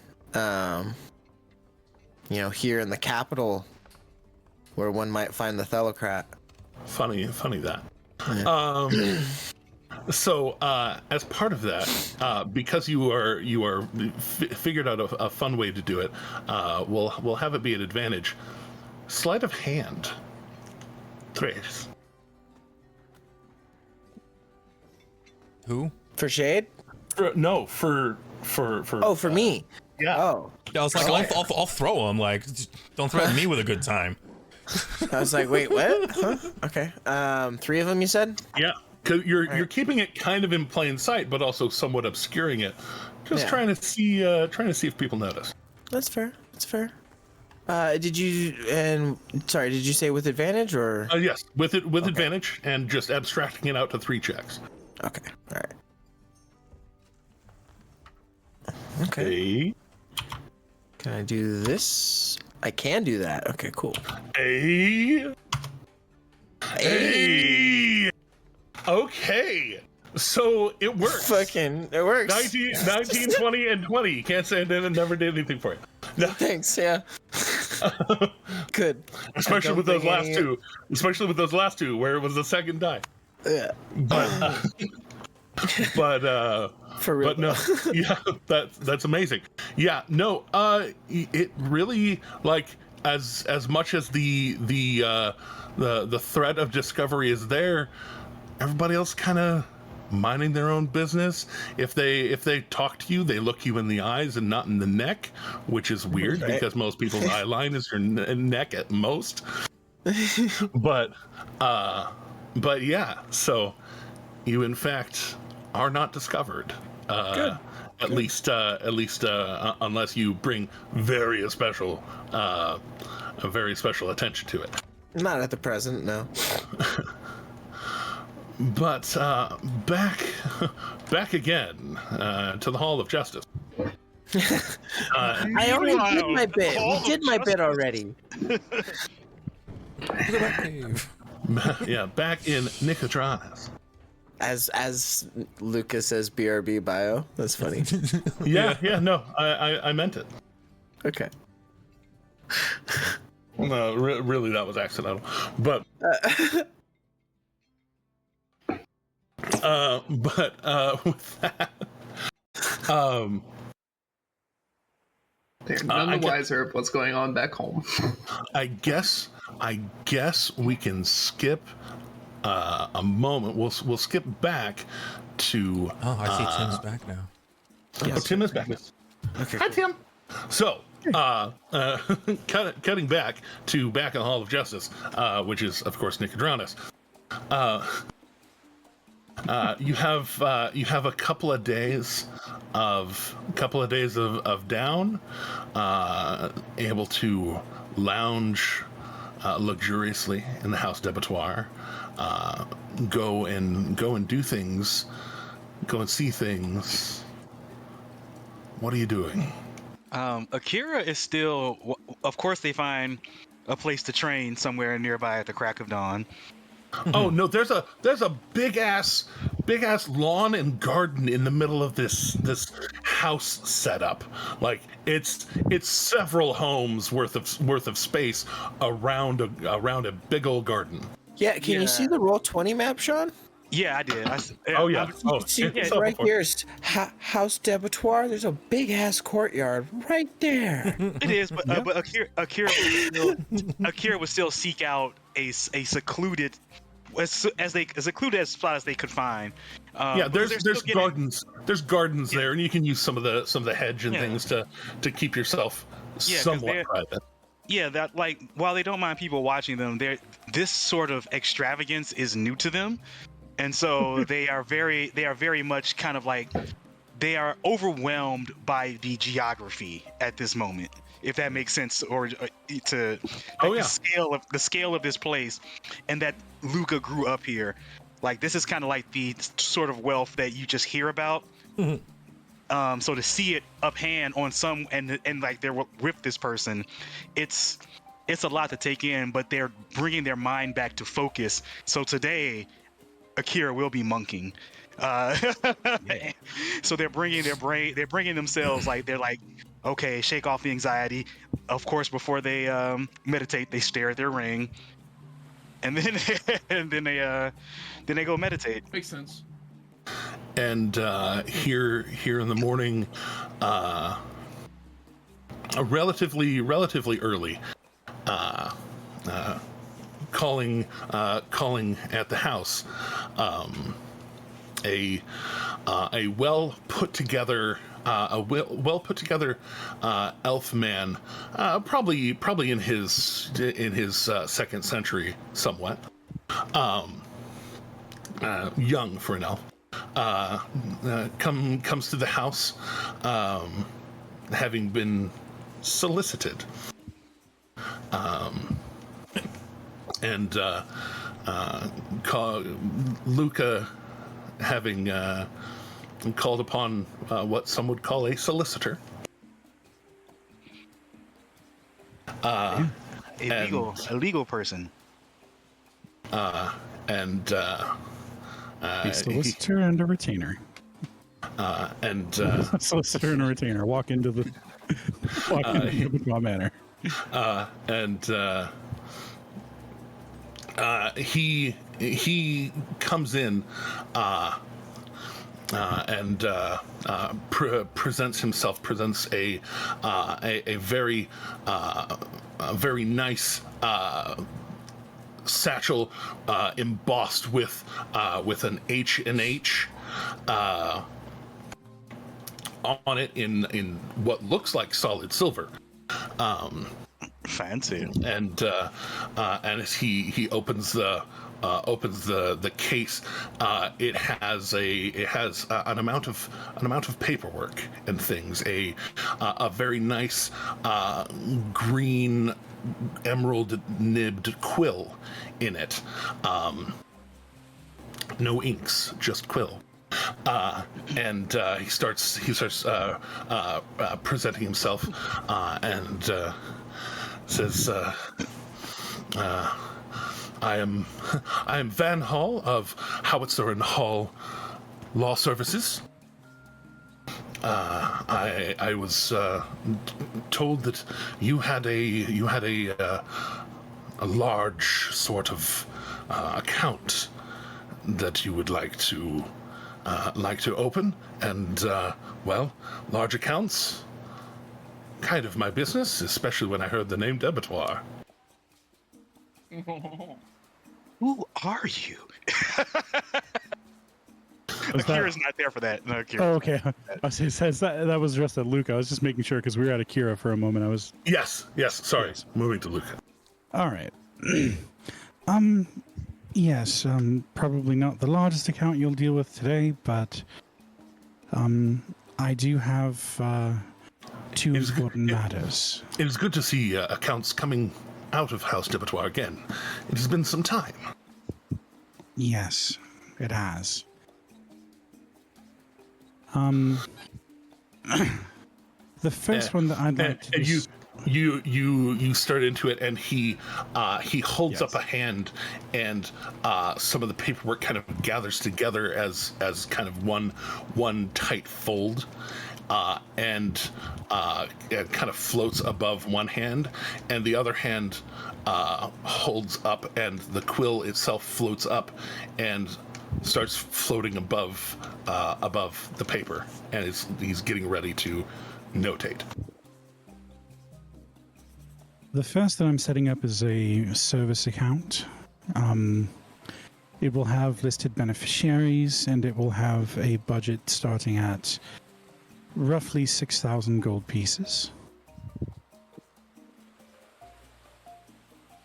And that is to be kept and stored in the form of 6 diamonds worth 1,000 gold pieces each. 6 diamonds, 1,000 gold pieces each. Yes. And how are these to be used, dispersed? There will be 2 services. I'm trying to remember Sarah's last name or what we would have used for him. Newlin was his name. Thank you. One is to be one of the listed names for account withdrawals will be Sarah Newman.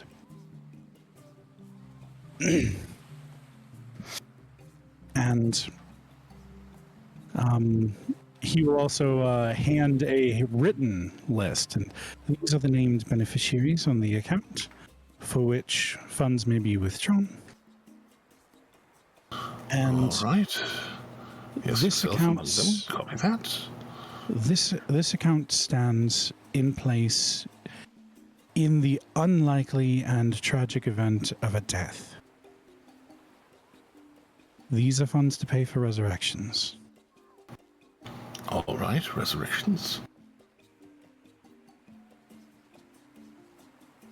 I believe there are clerics here in Nicodranas that could be found with relative ease. Yes. Mr. Newman is responsible for the retrieval upon learning of the death of one of the people on this list. All right. Do you have some sort of descriptor or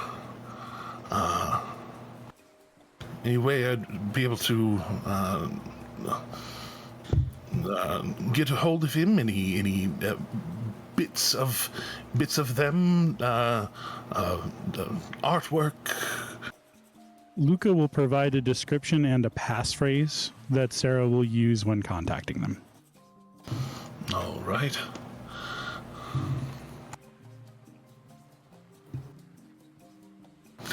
We will endeavor to scry upon them to get a better look, so that we may contact them via sending. No problem. Oh, well then in that case, Idarius. Sir! Could I see your crossbow for a moment? Of course. He brings it around. This crossbow was carried and held by Sarah for quite some time. You might be able to use it to scry to get an image. I cannot guarantee that he's going to let you, though. Well, we'll do our best. If you can get a hold of him and let him know that we will be doing that in the coming days. I will. And when you need to scry, I suppose if you can have the person that you intend to scry meet us here, they should be able to use the crossbow as a point of reference for Sarah. Oh, so I can't take this with me, and he goes to hand it back. Well, Idarius, do you feel that you'll need it for the next day or so? I hope not. I always like having my options open. Well, I suppose that if push should come to shove, the sword will suffice. I also, and he kind of ignites his hand just for a moment, like half casting a firebolt. And Luca is just going to look at him and just secrets. Right. No, But yes, if you require the crossbow, I'm can do that. willing to let it go. You'll get it back as soon as they're done doing the scrying, and I'll send a message to Sarah to let him know. Yes, of course. Let me rephrase. I will cast a sending to Sarah to let him know. Yes, of course. But all right. So keeping these in trust for the resurrection purposes of these people here. Is there anything else that we need to put into this particular account today? Not that particular account. And he will hand over a small pouch for the diamonds. Just a very quick look, jingle, roll around a little bit, tight, drops it in the briefcase. And of course, feel free to have those appraised for security reasons. Oh, yeah. I was partially hoping he was going to take one out and bite it. Oh God, no! I don't think you would. That wouldn't make any sense. It's a diamond. Yeah, that's a diamond. Oh gosh. Oh. Oh yeah, that's real. It's like the other 5 times. Why would you continue doing that. But Luca will have to, of course, specify amounts of gold that are to be paid out for services and stuff like that. But we've already discussed that. So yeah, and he goes through kind of making it all very, very legalese over a couple of pages. Leaves lines for you to sign, for him to sign, going through filling out all of the necessary paperwork there. And you said there was another matter. Bring up again another. Yes, but I was waiting for the retainer, our representative, to show up. Well, what do you mean exactly? We do all manner of services. Out of character, he means specifically the retainer from the Golden Grin, unless that's him. What he'll say is, I'm sure that we'll see his smiling face sometime soon. And he looks like he does a little maneuver with his hand and just covers, twists, and uncovers. And bravo. We are, in fact, helping handle some of your other family finances. I see. Cover back up, and away it goes. Well, in that case, then, into an account specifically with the aims of growing the wealth of House Debetoire, I would like to deposit my remaining 6 diamonds, each worth 1,000 gold pieces. Are adjusting the previous account. Oh no, this is a separate account. Oh, I mean... Oh. Are we no longer needed to provide the services that we have been providing? Well, my goal here is... This will be an investment account. Something with which we can use to grow the actual wealth of House Debetoire. And I would expect that for your services, we would be able to make a sizable donation out of any future profit moving forward in order to pay back the immense debt that we owe you for all of your help.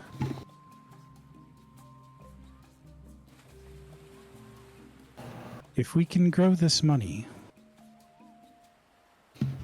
properly, bring back the good name to House Debetoire, get us back on our own 2 feet,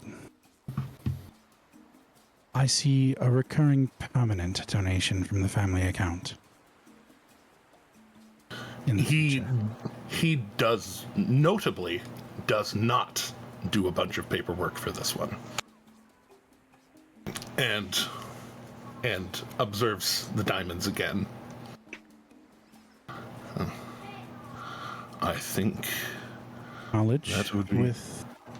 I trust your judgment and your knowledge with the task of investing this properly and hopefully managing these accounts in a manner that will see true benefit for all of us. And of course, we will pay for that service.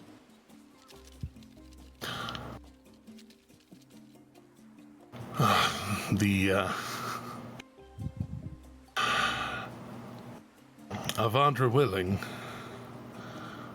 we will perhaps be able to take payment for these services as part of the investing of these services. Investing with these. That sounds amenable.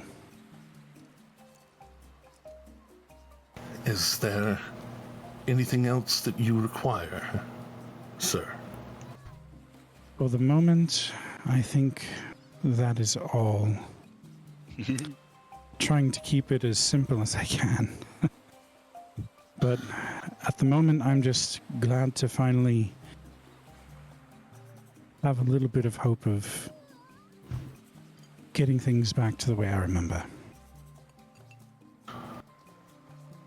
Well, not all things are as good as we remember them, but sometimes they are. And he goes to extend his ringed hand towards you. And when Luca goes to shake his hand, he will have his ring appear, shake his hand, and then have it disappear after. Y'all do the very, very same maneuver. It appears for the handshake and then pulling away. If you have any other needs for Howard Southern Hall, we are always here for your help. Thank you. He puts the other pouch in the briefcase, shuts it, and on this case, you actually see that he goes to the kind of the plate above the H&H, and looks like his nail etches it in, but there is some spell magic to it as he does it, and etches in the name Debetoire on it in a very, very fine, very particular script. And as he pulls away, or pulls his hand away, comes around to the front side of it, and begins casting what you will find very easily to be an arcane lock, as he pulls out some gold dust and starts kind of doing around the sides and the latches and everything. And for your benefit and mine, what would you like to be a key to the unlocking of this box?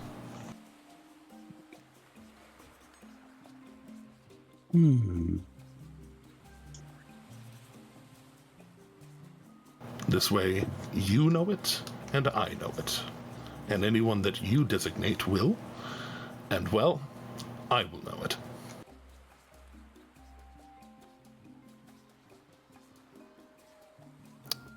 Is it just a passphrase? Just passphrase, gesture, something. Arcane locks can have a few different triggers. My neck, my back. My neck, my back, my back, my back, my back, my back. Oh, my back. Just a simple passphrase. Hippopotamonstrossus quibit aliophobia. Truly simple. Yeah, Skrillex that thing, what he said. You must recite every Skrillex. Speak again the old oaths.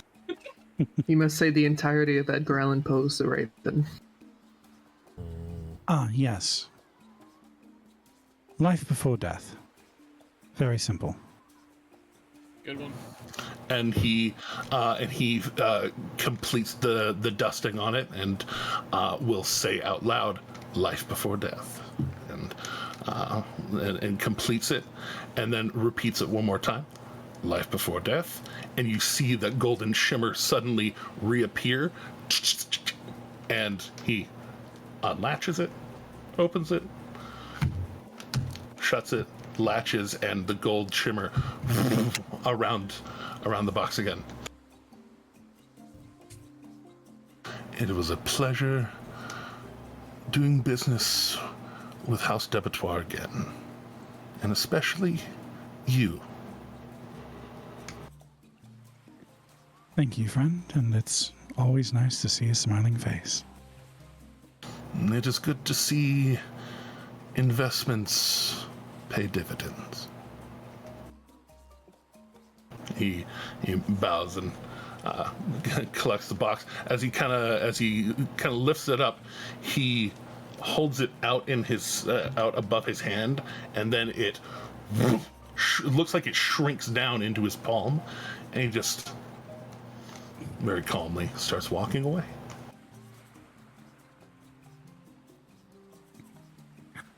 All right.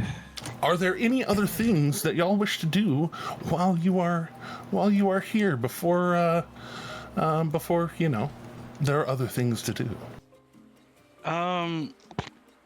Akira and will just pretty much get to know the lay of the manor. They'll just spend whatever time they're not with Luca, just kind of walking around, getting to know the place, saying hello to new people, and just kind of marveling it before coming back to Luca to return to our friends. Definitely want to go catch up with Wolf.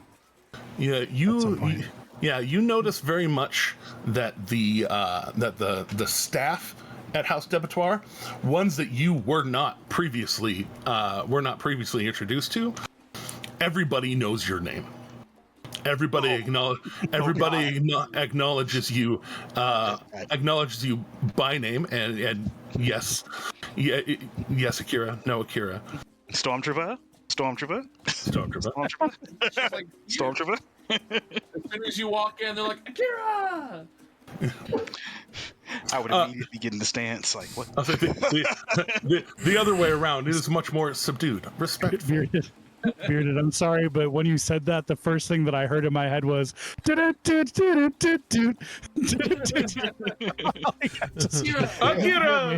It just Happy May 5th. Indeed. This Mountain Dew not brought to you with tequila. Unfortunately. A shame. I will definitely make sure I speak when spoken to, respectfully to everyone back. Zero abuse of privilege. No matter, like, even if someone says they would get that for me, I was like, whether it be a piece of fruit out of the from the kitchen, like, Akira will still be very much taking care of themselves. But they'll definitely speak to everyone politely.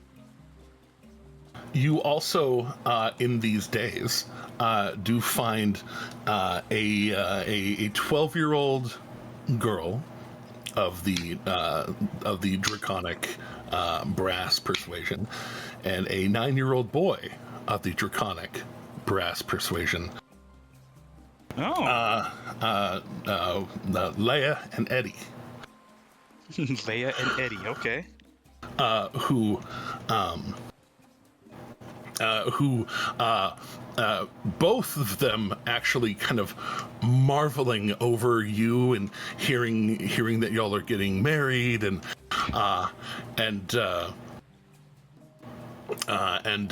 it seems that some of the exploits, perhaps at least getting bigger in their heads when they hear about them, and they're like, oh god.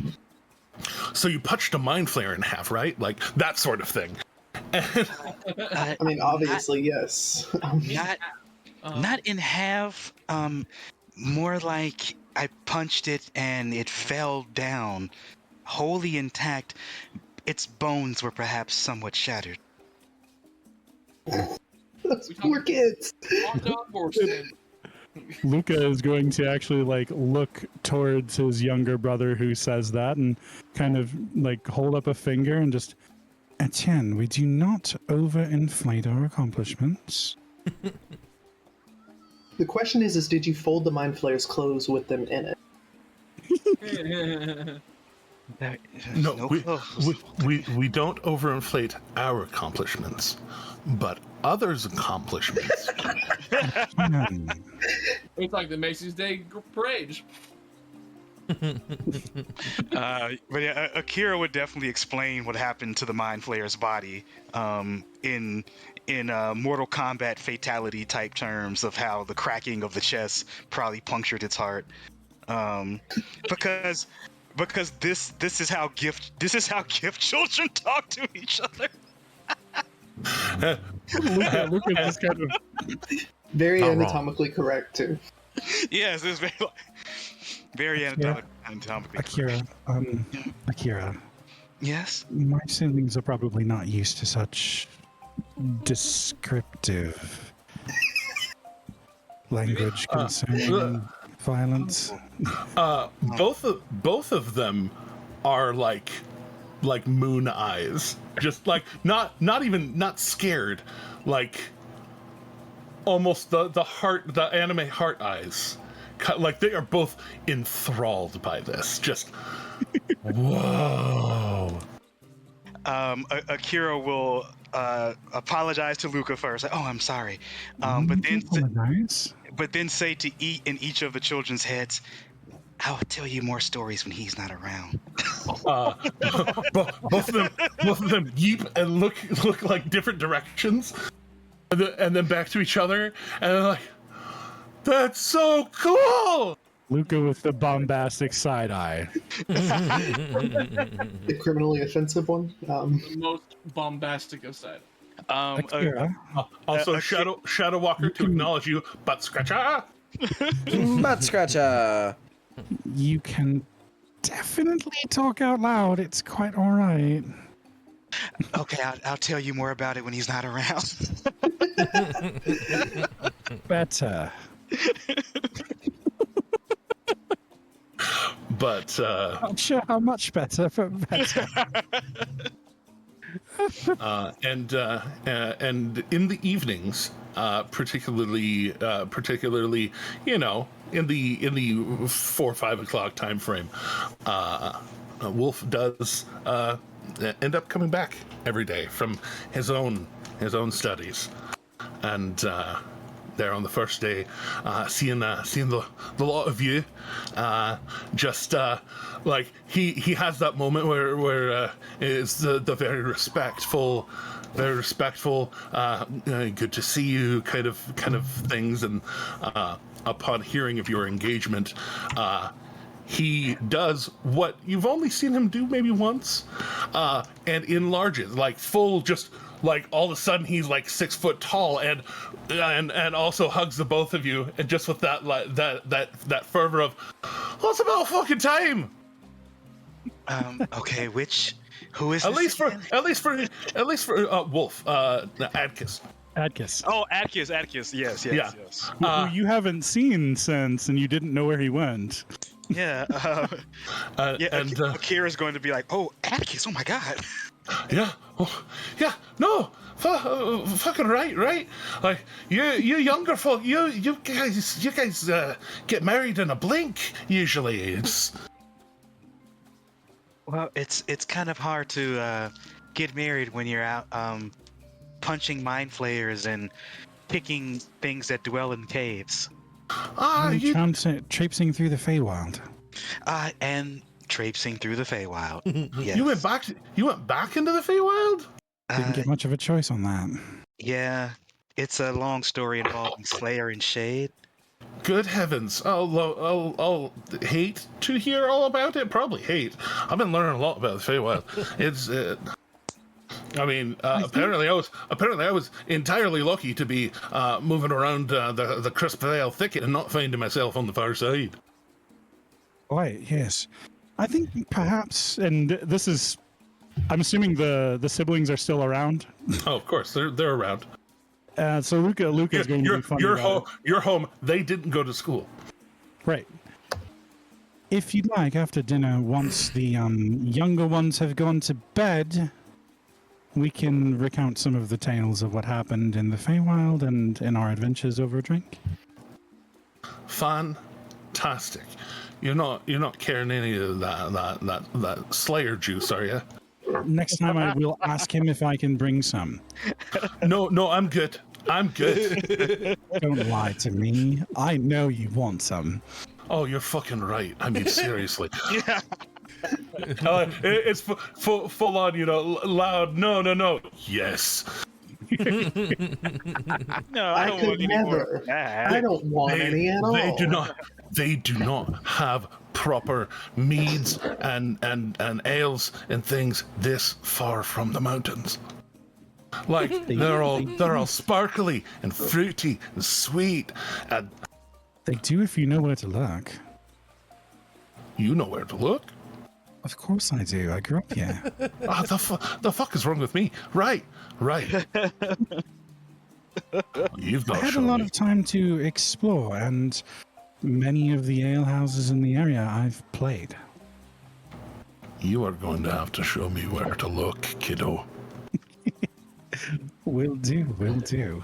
And enjoying the remainder of your time. I'm guessing, heading back to Rexentrum. Yeah, Speaking. I mean, before leaving, and this is just pure flavor, Akira will take one more flight over the water, and then run back, like just to do it one more time before leaving. Oh, we were going to see. Oh, sorry. Go ahead. I was going to say pulling your best No, Dashel par. Yeah, pretty much. Like I'm definitely gonna like fly on the tilted, so my hand goes through the water, and makes that ripple before I start landing and running. All right, but you were saying one more thing. We were going to see if the Manor Armory had anything that would be particularly useful to Adarius, and we were going to get him in the house colors. That's right. And there is one other thing beyond that, which is that Luca would like to get a tailor in to basically do some sizing for Akira so that they can be made a proper dress befitting the status of the family. Oh, Of course, the house colors, it will probably match the dress attire that Luca has. fancy. So the black, silver, and blue. The bill for that comes to 75 gold pieces. Ooh. No problem. Yeah, knew that was coming. It ain't tricking if you got it. Precisely. And that one's easy enough to do. Comes in, measures, leaves, easy. And my brain apparently is made of very soft brie cheese right now. What was the first one you said? Oh, to get to check the house armory and see if there's anything that could help Darius and to get him in the colors.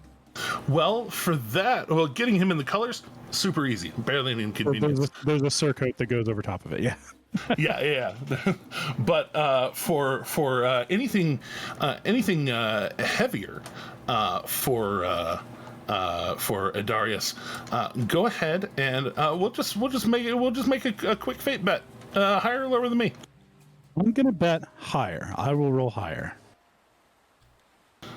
Roll higher than 85. 89. Fuck yeah! Let's Amazing. Go. Yeah, no, that's solid. I want to be completely honest that this is the first time I've actually rolled well on a fate roll against you. Dude, and I don't think I've gotten one. And when the margin is 15 there, and only 4 points difference is still a significant portion of that 15-point skew. So. Yeah. As you about 29% better. Yeah, exactly. As you go through, who knows? We might also find other cool stuff in there. Yeah.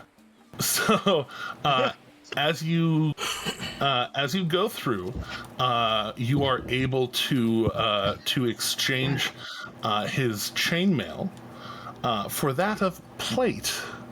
Hell yeah. And I'll ask you directly, would you rather him have a more magical armor or a more magical weapon? What is his current Can weapon? I give Give input? I'll say he has a very strong shield from the Slayer. He has a long sword and a heavy crossbow. I would love some input from Justice. Keep in mind, he is level 5. Yes. Well, I think he's level 5. He might have leveled up with us. I don't know. Either way, he is significantly more vulnerable than us. So, and he's going to be going against things the same tier as us. I would favor maybe protection. Okay. Yeah. Yeah, we'll go with the armor then. All right. Do a /R space 1d3. Oh wow. Okay.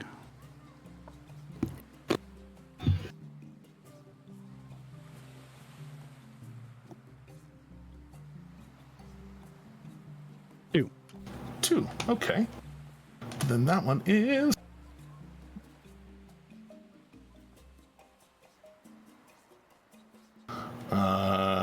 Wait a minute. Apparently, I snapped out. 2 would be the mithril plate. Ooh, nice. So, Love a good mithril. I'll tell you now that the options have been had. The options were adamantine, mithril, and +1. Oh, I would have loved the adamantine, but mithril's still great. Yeah, exactly. +1 would have also been nice too, though. To be Oh honest. yeah, all of them are pretty good, and at least with the stealth one, or with the mithril one, he no longer has disadvantage on stealth, which is pretty key. Yeah, It's good for a fighter. and they are thinner plates and things, so they are able to go on and have a very nice regal coat about them. Having him draped in the finery, as it were. And he's very enthused. Make sure to grab a few crossbow bolts to get himself back up to full in his quiver. Mm-hmm. And Quick question. oh, While we are in the armory, are there any brass knuckle type things around? generally, I would say no, if only because Just not that type of place. Yeah, this isn't that type of place. There is one thing to keep in mind, though. Remember that the manor was built and the armory was stocked by Mr. Van Rant. And Mr. Van Rant is not necessarily associated with the most savory of individuals. That is fair. Then there would be a chance. That'd be higher or lower. I'm gonna leaving go that high. one up to Sean. I'm gonna go high. Go higher than 96? You can do it. You could do it. Yeah. Anything's possible. Where is Everybody put your hands in. Do it. You have If a only 1 in you said 25 lower. chance. 1 in 25 chance. The odds aren't that bad. 1 in 5. Wait a second. No. Let me check a thing here. Is well, it you see it, possible? Jeremy. I was going to 36. ask if it was possible to impose disadvantage on the DM, but never mind. I think that's not for fate rolls. Not for people. Not for fate rolls. If you buy it, I'll do it.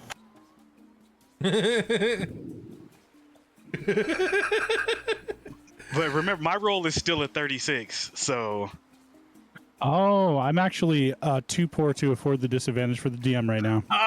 Okay. Sorry about that. Yeah, I burned quite a few on our little mini session to make things. go right. Anybody viewing want on to cash a whim. that in? Anybody viewing want to cash that in? It's on the list. this was on a whim. I'll give you a couple of seconds. Oh, good. We could see what happens. At all. How much is disadvantage for the DM? I don't remember. 15,000. Nope. Well, enjoy that. Oh yeah! God damn it! Watch him roll higher. He did. I'll say I'll take it as a reroll. Okay. Still. I'm keeping my 87, and you still bet higher, but you reroll as well. Okay. All right. Let's see what the dank gods got for me this afternoon. We're going from a 36 to a 5. Nope. Ain't the fucking cards today, baby. Should have said lower. Thank you for the buy. Yeah. Wow. Yeah, you had heat. If No, you would've been lower. Yeah. Such heat. Yeah. So there's nothing in the way of nothing in the way of like knuckle duster kind of stuff. But you do find that they are equipped with what look like easily concealable darts that look like the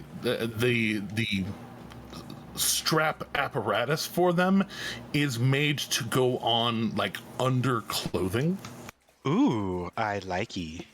And It's been a while since I've tossed a dart.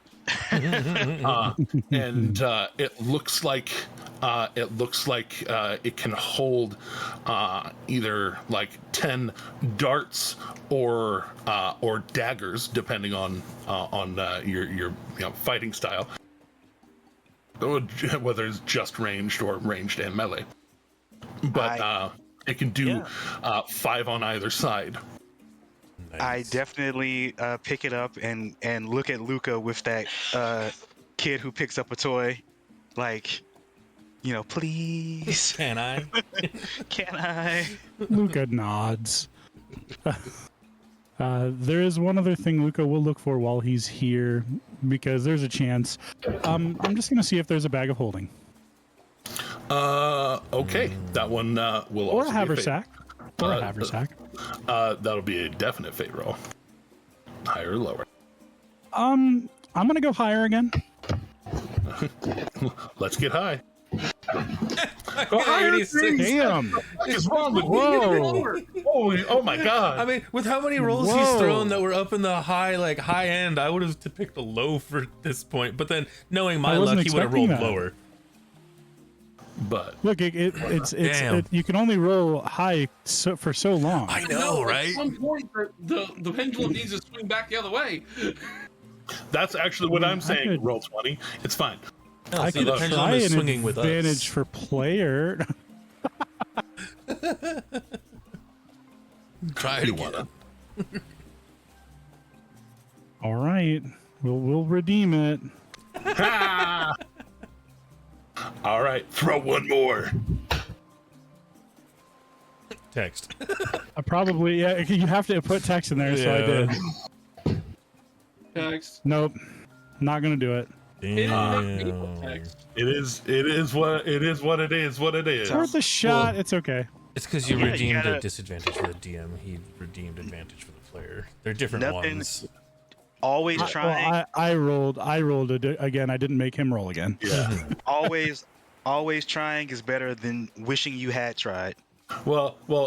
Also, the player one is only 5,000. The disadvantage for the DM is 15,000. I figured it would mechanically work a little different. But yes. The disadvantage for the DM was a total fresh fate roll.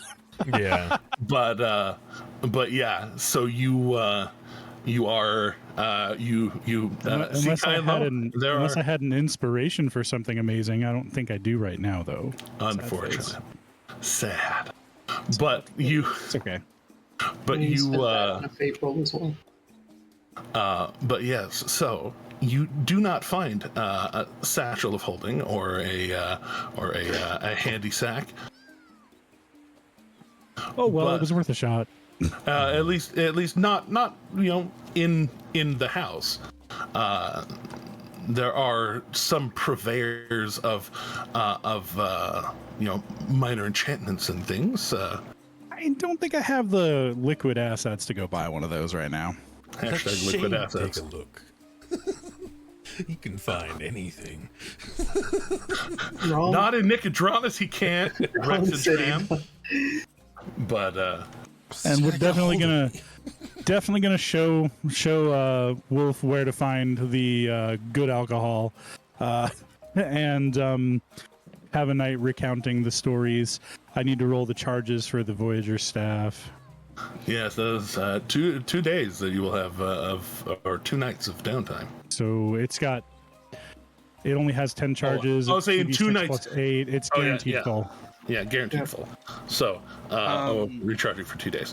While Luca goes off with Wolf, Akira will definitely tell some stories to their future sister and brother-in-law, but they will leave out the Mortal Kombat fatality details and dress it up. Oh, they slightly ask. better. They ask. Gave it to them Their already. chi- They want their- more. Their children. I Did his spleen explode? I tell them a little bit about Eredrin fighting and stabbing with his scimitar, and I also tell them tales of like me training with Eredrin as a child, and saying that, letting them know that they're lucky that they don't wake up with daggers in their face like I used to. Oh, so you play Knifey Spoony as well? Yes, And we used to play knifey. you say course. that, and they look at each other. Oh no, you've given them. Don't give them And bad ideas. It's too late. And Those kids are going to come back with less fingers and shorter ears. At least one of them. well, they're dragon folk. They don't have ears. Not in that way. At least. Okay. Shorter scales, tendrils. Missing a couple of scale tendrils. Yeah.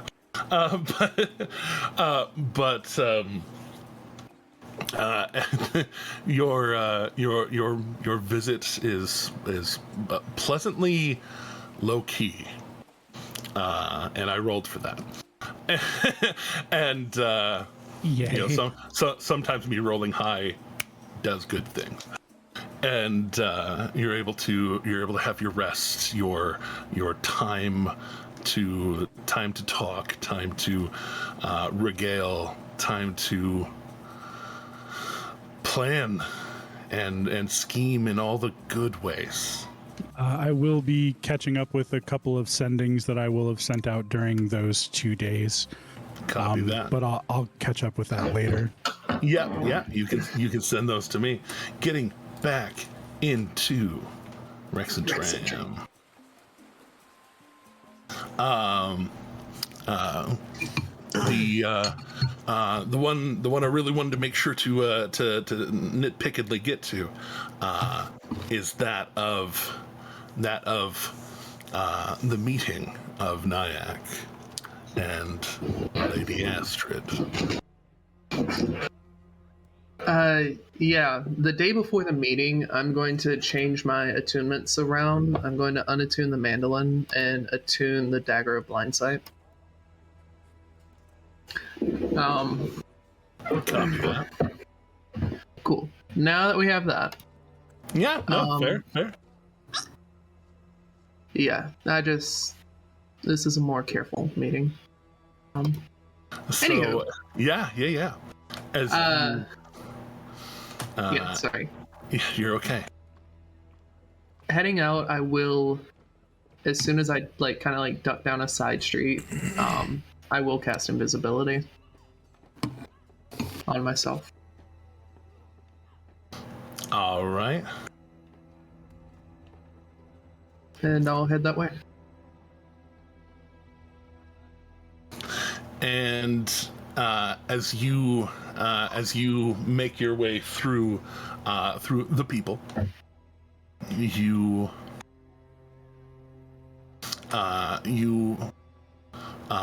find yourself out front of the Cobalt Soul, and you see the beautiful blonde woman, hair pulled back very tight and kind of woven into these very intricate braids amongst the cascade of hair, pulled together to be very much out of her face but also long, in a very nice green dress, kind of a poof to the sleeves, going down to the elbows where it just kind of separates and frees up the hands. You see whereas any other time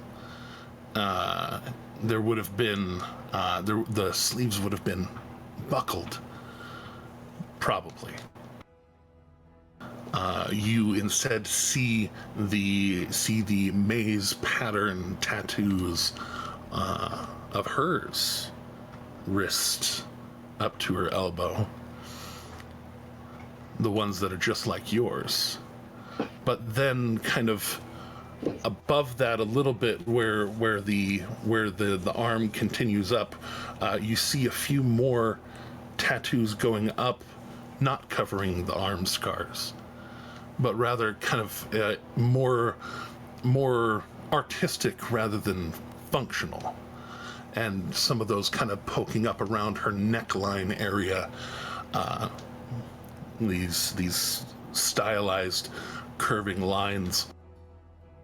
But the maze, much like under your own feathers on your forearms, covers scars of previous things.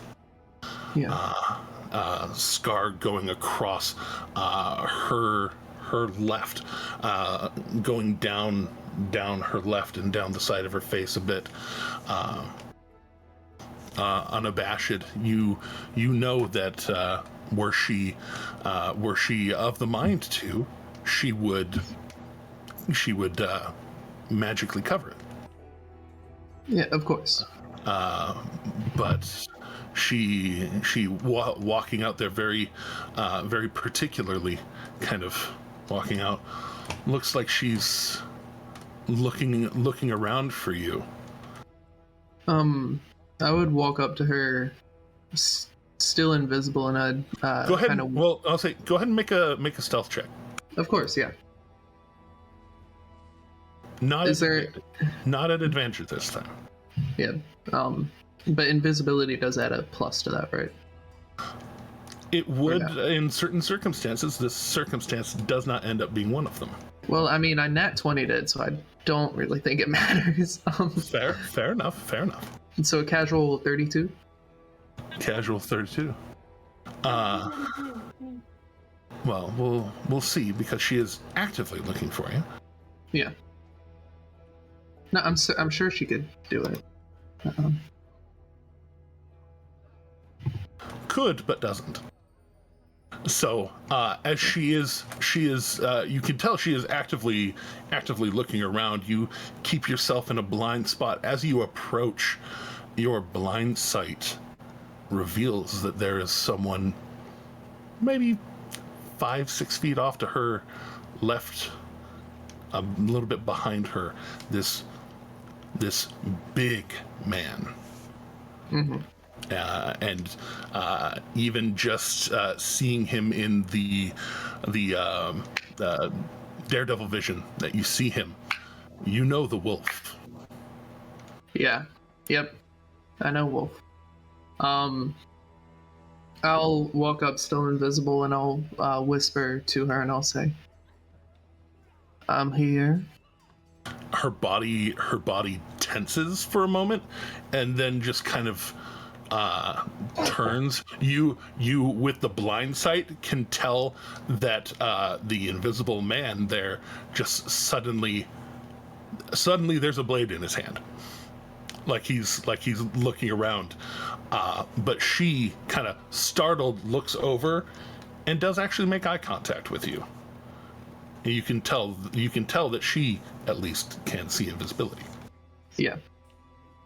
At this moment, and makes eye contact, and still a ghost, I see. As always, if you would enter the Cobalt Soul and ask for conference room 4, I'll meet you there, and we can speak more freely.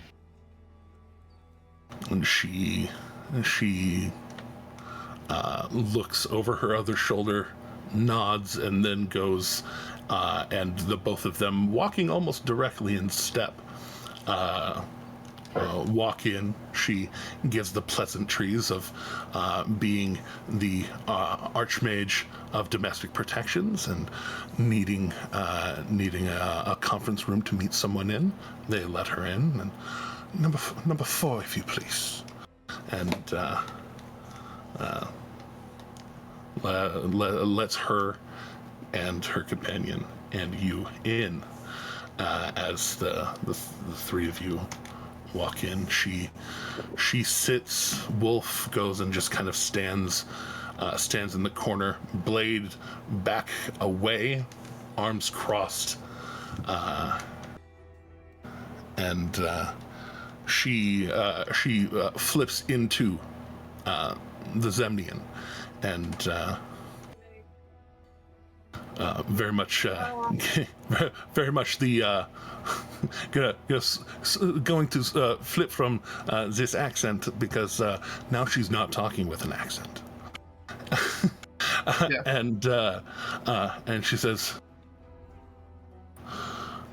I'm not a part of this life anymore. I will sit down, and as I'm sitting down, I will remove my invisibility. I'll say, I'm aware, but gosh, I haven't seen you in ages, and while you may not be in it, of course, while you may not be in it anymore, as the Archmage of Domestic Protection, I do feel you should know what is happening. She kind of steeples her fingers and kind of uses that to hide her mouth a moment. And as you know, she hides her mouth and it moves.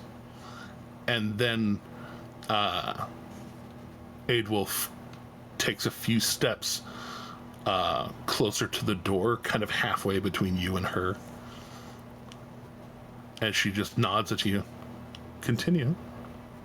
And after saying that, I will now switch to Zemnian. I can't do a German accent, so don't even ask. Well, that's what I mean is the Zemnian accent falls because you're talking Zemnian, you're not talking. Yeah, that's fair. That's fair. I'll say after. Well, I guess I wouldn't really have a southern accent anymore. After you took down Trent. Well, before I begin, I need to trust that none of this information leaves this room. Very little of the things that I do leave the rooms where they happen. Sorry. Very well. After you took down Trent at the con, Ikathon? However you say it. Ikathon. Lewdness took over the agency.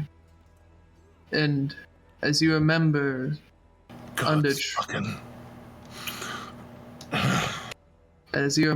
Trent's reign, we had a laissez-faire policy for Fancy missions and work. Lewdness has turned us into an almost militant group, and it's concerning. In fact, he threatens the very careful peace put between us and the Kryn dynasty just months ago. He's performing operations in Port Damali. And beyond that, he is looking for particular magics in Marquette. You say the one in Port Damali, and she kind of smiles. And then you say the one in Marquette, and she, He's gotten an agent killed. And he hasn't found her book of blackmail that we all keep yet. He is threatening any power or leeway the Empire and the Assembly have with his actions. And what would you have me do? I've already been involved in the overthrow of one council member. If I overthrow another one too soon, or if I am implicated in overthrowing another one too soon, it could be suspicious. I wouldn't have you do anything. I need help figuring out how to remove lewdness from the head of the agency. A coup. Well, I mean, above table, his simulacrum's already dead, so you just gotta get him in a one-on-one, really. I can't kill that man. And besides, that's too suspicious. Good to know your limitations. I can't Well. kill the guy. You got the wrong one. You got me all kinds of stuff. Of course, obviously, I would aim for my own takeover. But I can assure you, anything you need of the agency should this go through, I will ensure that you have it. Ooh. The beautiful thing about our particular skill sets is if I ever have a need for any sort of removal of a person, I'll have it.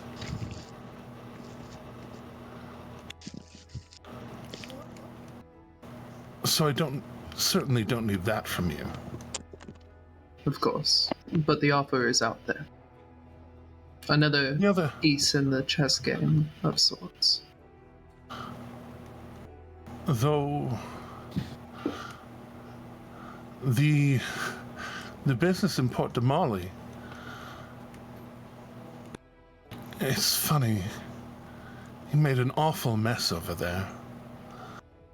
All over some skyship that he lost, found, and lost again. It was found.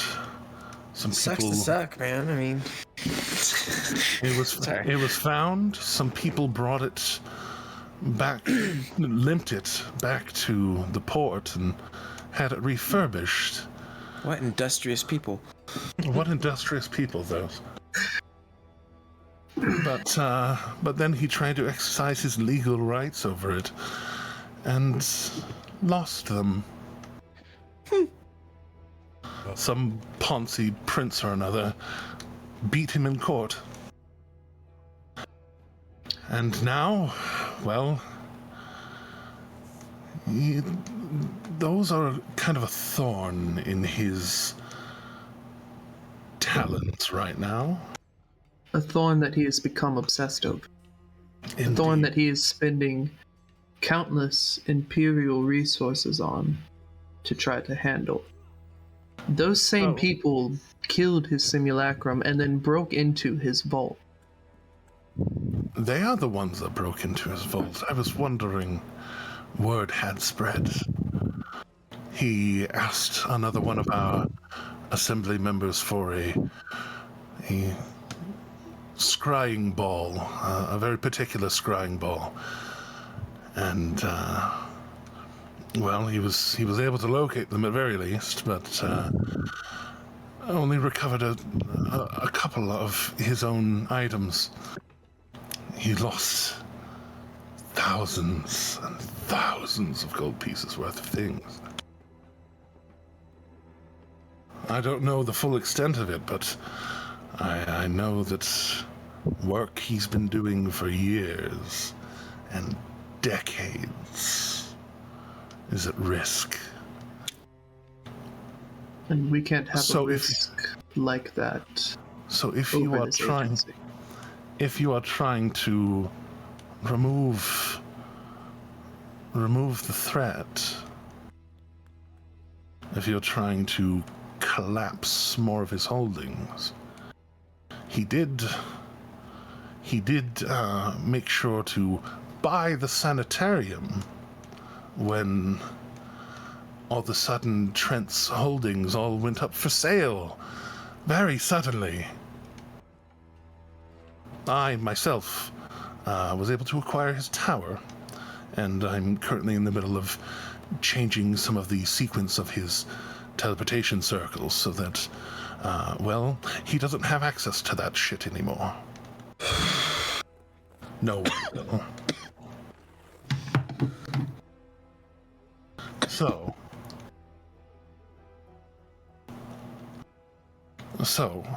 if I were you, while his back is turned, his full obsessive focus somewhere else.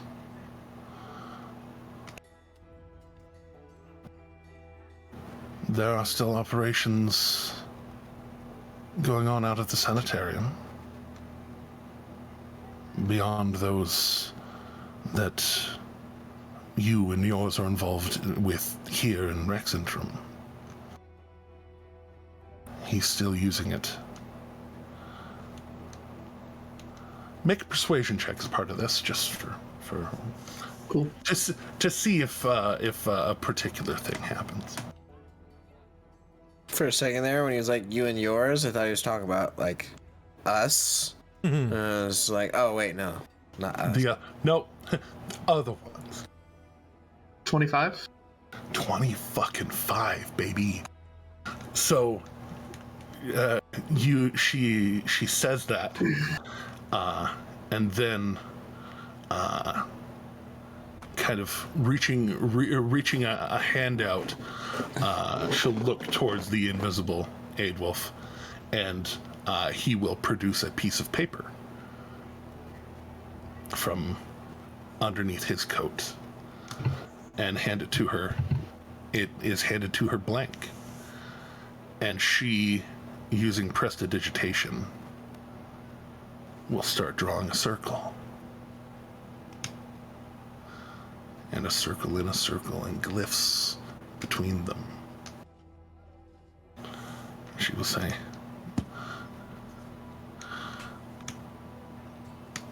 she'll say as she slides it across the table a bit, and then her mage hand continues to slide it all the way over to you. This is the sequence for the circle in the sanitarium. Switching back to combat. This is the circle for the sanitarium. He has forces there that are fiercely loyal. Strangely so. I don't know the first thing about what he has over any of them, or if he has some sort of true believers there. But if you want to just fuck him over,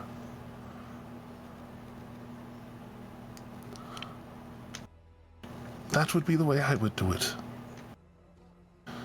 While his back is turned, if you can make sure that nobody else can send to him the status of things there, it will be all the easier. Very well. And I'll fold it up, and I'll slip it in my suit inside jacket pocket, and I'll say, just memorize it. I would like to make the sequence disappear. Of course. It only takes you about a minute. Yeah, Yeah. It takes a minute for you to memorize it. Add that to your list of places that you have sigil sequences for. And after memorizing it, I will say, if anything else you can think for this, please reach out. And if I come across any more threats that he poses to us, I will ensure to let you know. Oh, Double agent.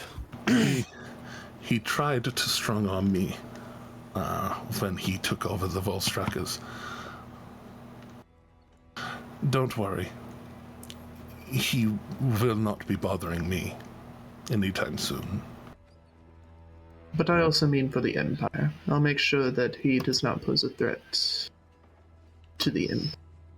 And any of those threats, I will ensure you know. Empires rise and empires fall all the time. And so do old, crotchety elves. That's true. Gosh, nobody but you and me get that, and I think one of the other viewers. But scratchy old elves die every day. It would be a shame for one to come to ruin before its time. Of course. And we must get lunch someday. I have not seen you in forever. Indeed. God's willing, we won't see each other for another long time.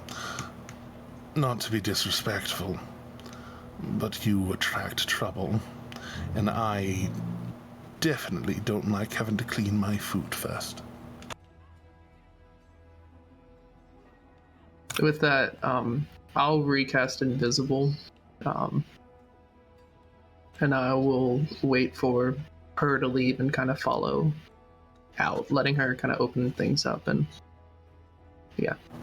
And she does a quick gesture to Aedwulf, and he drops his invisibility. And he leads her out, and like they are shaking hands, having a moment of good meeting, blah blah blah blah blah. And they go to walk out, and you're able to follow very much out and to the wind, as it were. And I'll just go about my normal business, helping run Cressvale Industries, all that jazz. Back to Shade, though. Shade's doing some shit. So, just so you know, using, what was it? Let me find it one more time. The Whispers of the Dead for the day. When I started doing my shit again, I got rid of my proficiency for jeweler's tools and gave myself proficiency in insight. Amazing. I love that for you. Yeah. So now my passive insight's 19, so... Again, love that for you. So, as you, He's like, you already know what I'm gonna be doing. Yeah, I'll say, you, in informing the others of what you know about the Cressvales, the rest of you having some time, gathering back together, assistance being given at the Mantle of Moradin here in the Tangles. Are y'all doing anything else with, say, that information? However, that information, whatever that means to you.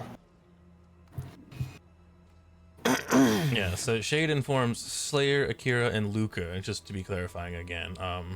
They don't say, I'm not gonna say don't tell Asher, but at this point, I, as Shade, doesn't know him well enough to trust him. You guys have known him longer than he has, so he's gonna leave that to you guys. Yeah. I mean, Asher introduced us to Nyack, so... Yeah, I mean, that's a sticky I guess wicket there was right even a better there. reason I didn't bring him into the mix. My brain These has are totally forgotten these are that. Slayer thoughts. Mhm. These are...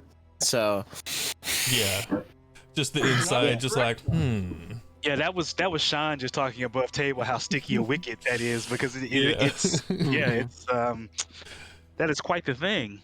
That doesn't look good. Mm-mm. But, Yeah, it is.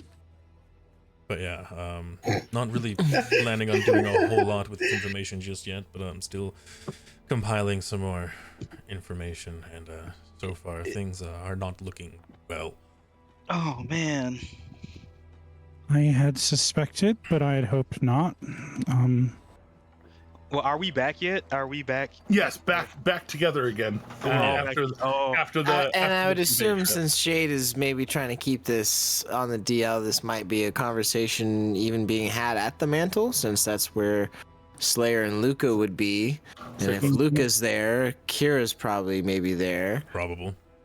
Yeah, that's the high probability of that right now. And if Shade had made it known that he wanted to talk to the three of us. Mm-hmm. Yeah. Yeah.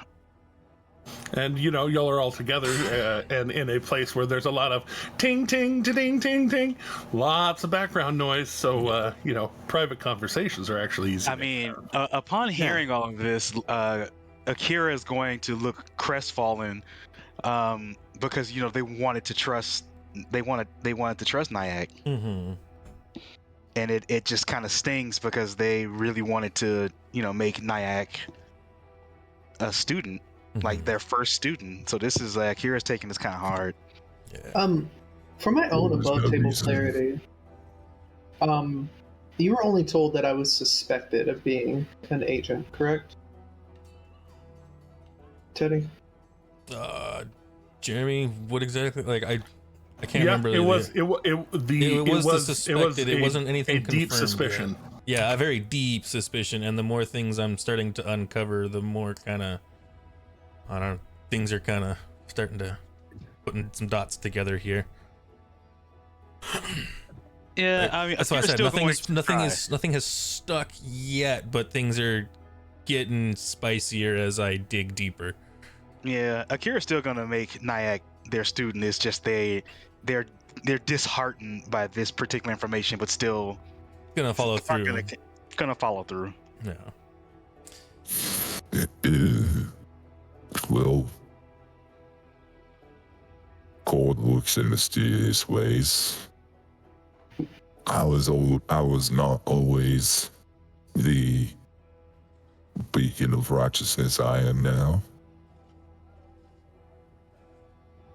Perhaps there is yet hope for I mean, to young be honest, you've Nyack. always been somewhat of a beacon. It was not always of hope, though. This is Of our righteousness. this is our collective we can fix him moment. Yeah, exactly. This is our collective we can fix him moment. Like through Perhaps. training and dedication, we can make him better.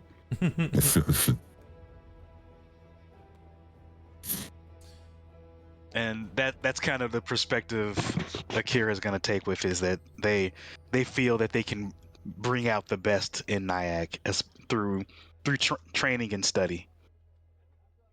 Yeah. It's possible.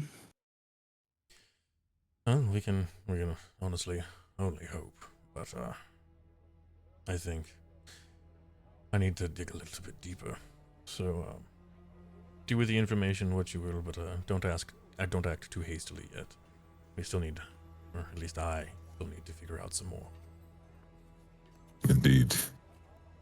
Tell us what you then. That was And going to happen no matter what. And then we will make a decision. Of course. And away he And goes. while there with Shade and Slayer, Akira will definitely talk about the engagement, not in great detail, but say, hey, we've taken things up a notch. Oh. But I shall keep ceremony prepared for the occasion.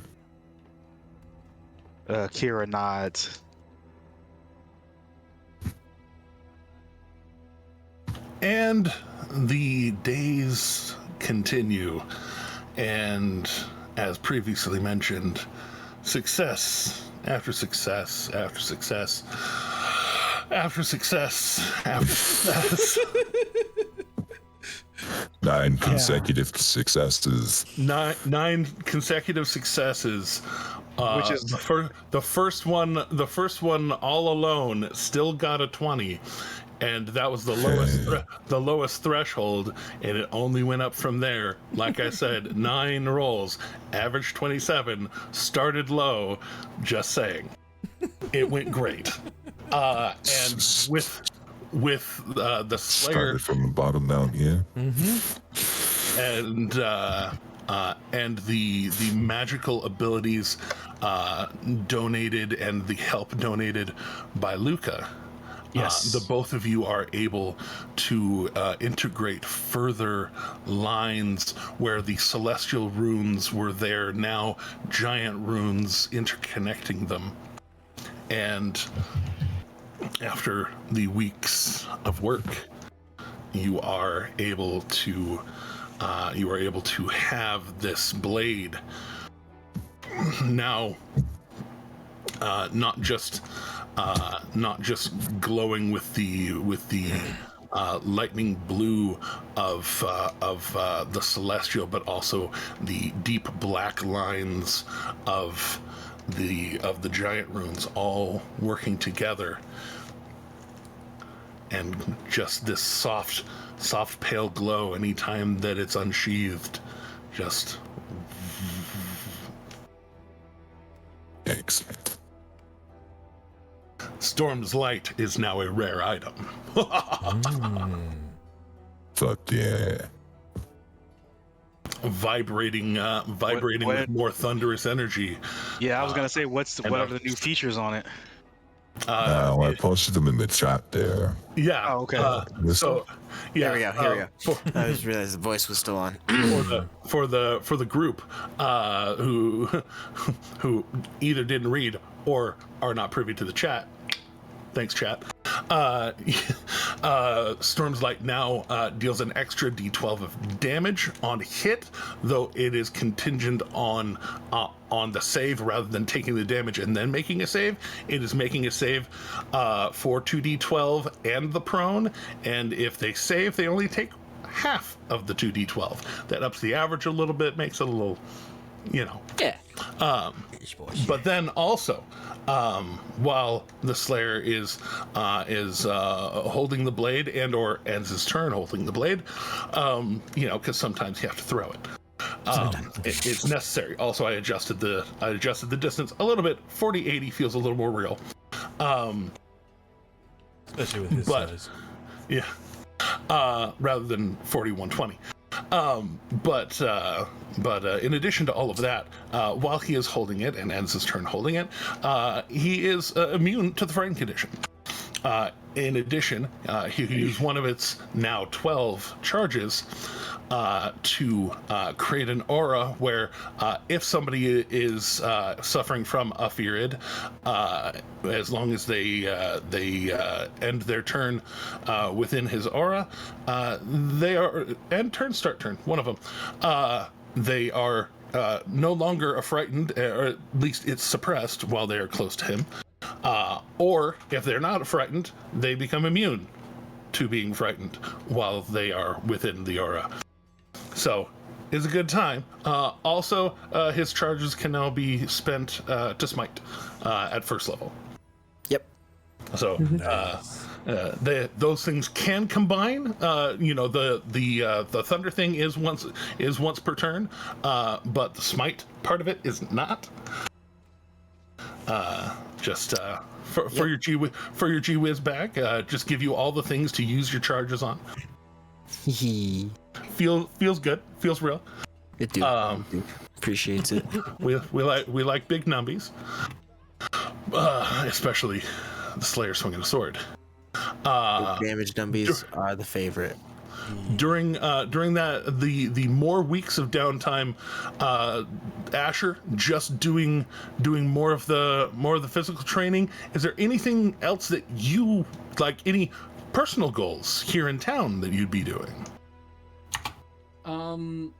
Right now, Asher's just trying to kind of like get used to new stuff.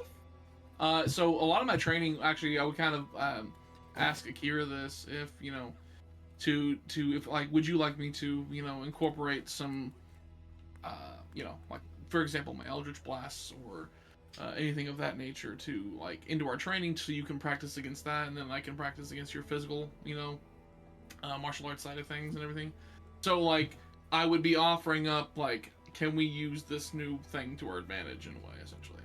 But that would be my main focus, is just getting used to being a good old warlock boy now. Good old Sorlock. Good old Sorlock. I mean, Akira would ask you to check with your patrons before they swing a fist at you. To that, he'd just be like, I don't need to ask permission for a sparring partner. It's all good. Yeah. when I just lightly tapped you in the back of the head, she came out of her blood pool to give me death glare. Oh, that wasn't a blood pool. That the pool itself was water. But so I thought it was filled with blood. So no. That It was she remained covered in it, but I mean that's still close enough. Covered in coagulation. Much. It's at that juncture it's still about the same. So I don't withdraw my statement. I still feel that she was in a blood pool. I guess I'll ask. I don't even know how to talk to her or anything like that. Like, this is really weird. This is all new for me. So. Yeah, well, you may want to figure out how your relationship works. Please. As soon as the enchanting's done, brains off. heard. Could you say Vesh was covered in coagulation? Yeah, Sorry. she's coagulated. Just all over. What a quag. No, actually, I don't even know. Asher would just try to, like, I guess, find a quiet place to, like, talk, and it's like... Hey, Are you there, God? It's me, Fiona. Are you there, God? It's me, Asher. Are you there, Mommy? It's me, Asher. No, he'll definitely kind of get into a quiet place and try and be like he's not used to really any kind of anything like that. So he goes, Well, that's actually part of our training. I'll start teaching you how to meditate, how to focus your mind. Dio, can you hear me? I'm lost and so alone. So that would be if I could reach out to Dio, that'd be really cool. I hear you, young brave Jables. Still, well, yeah, you are hungry for the raw. That will actually be how our first training will be meditation, and I will. Yeah, okay, that would be nice, and then I can reach out to her. But this will be a question for the GM. How would I? So what I'll say is that Asher will go to a quiet place by himself, practicing the techniques that Asher has, or that Akira has taught, and therefore trying to, and trying to focus my mind and trying to meditate, and then reach out to good old Faye Mommy, and contact her and be like, "Hey, I've never done this before. Oh gosh, it's like holding a toddler. So I've never done this before. Just how do I talk to you? I guess I just need to. I got a quick question for you. Roll a d20. A d20? Yeah. Yeah. The way that's said. Yeah. 13. Yeah. Oh, yes. So, in that corner, you take that moment, and it almost it almost feels like arms wrap around you, like around one across your upper chest, one around your waist, and you feel kind of in your hair this warm breath. Hot. All you have to do is ask, my dear.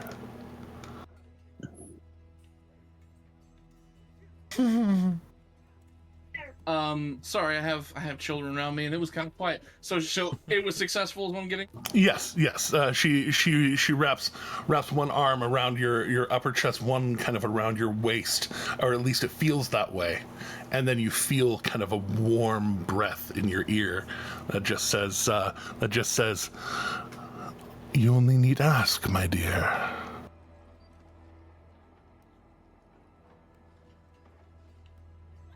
Yeah. So I don't know how to really ask this or anything, but like, here's the deal. Can I spar with someone? Is that cool? They're gonna hit me, and they're freaking out, thinking that you're gonna like lose your stuff. Is this that green one? The other green one. Technically, I think I'm the green one, but yeah. Yeah, no, No, you're blue. I was gonna say. Not anymore. He's not. Now he's a fucking rainbow. I don't know. He's just. That's always been true. My daughter was in here pushing the buttons. So I had to check back. The green one took a swing at you in our home.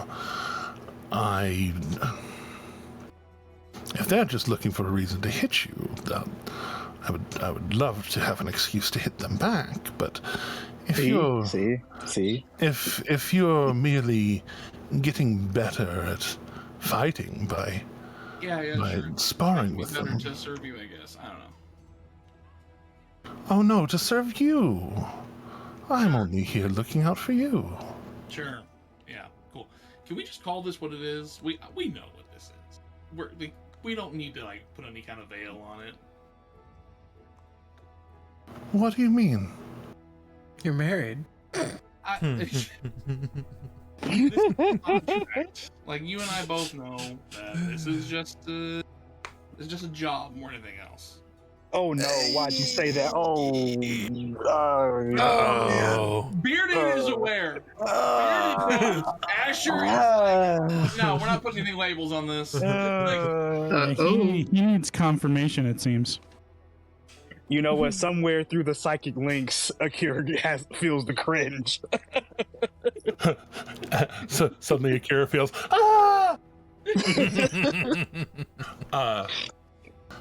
you feel her arms that are around you tense a little bit. I'm sorry. Did you think my interest in you was purely platonic? Oh no. Yeah, she DTF, man. Feels the tension. He was before. He was like, let's call this what this is. Come on, let's not be like that. And then that line, and it makes him go, "Oh shit." Does he pucker a little? Oh, absolutely. Diamond. I could make 20 diamonds right now. Just. I sit there. I feel the pressure. I feel the tension. And I go. Well, I guess I didn't think I caught your eye in that way. She said it at the end of the day. You offered yourself to me. I thought you liked me. Oh no. No. I'm sorry. There must have been. Oh no! Oh no! Of course I do. Oh no! You need to make a persuasion check, my guy. And unfortunately, this one's at disadvantage. I'm just gonna say, if Nyack comes home and he's in a pool of someone's blood, I mean, that's double 16s for a 29. Nice. Oh, hey, they fixed the thing where where rolling doubles adds them instead of just picking one. Yay! Also, hi Raid, welcome to the soup. Thank you all for popping in. I appreciate ya. But thank you greatly. But you say that, and the tension of the arms kind of softens a bit. Her grip doesn't, but the tension feels like it loosens a bit. Did you think you had to merely throw yourself at me to save your friends, and that was all you were worth to me? One night stand. I think you boils down to low self-esteem more than anything else, honestly. I feel like Yeah. view, and I feel like that's probably where this is coming from. It's probably because of my relationship with my mom. Sweet Kassir. I didn't accept your offer because I felt bad for you, or that I wanted to own you. I wanted you to come to me willingly. I wanted you to... I want you to like me.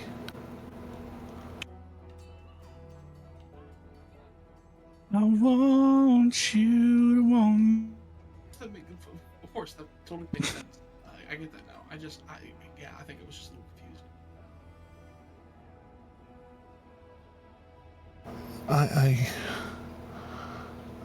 I don't want to hold you hostage. If you...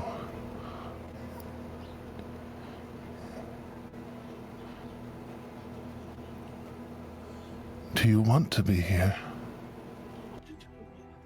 Whoa.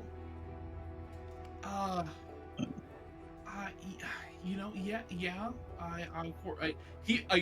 Bearded and Asher have no idea what the hell to say right now. Man, you better figure it out. Like, he's in the back, like, real talk, Asher's in his head thinking, if I say, nah, fam, I'm good, does she just pop my head like a zit right now? Or, like, does she... Just, oh, you! The best death by. No, this is not Snoo Snoo. But it could yet. He's like, of course, yes, of course. I'm not. It's not like that. This is new for me. I've never been, in this specific position, ever, like, in my life at all, once.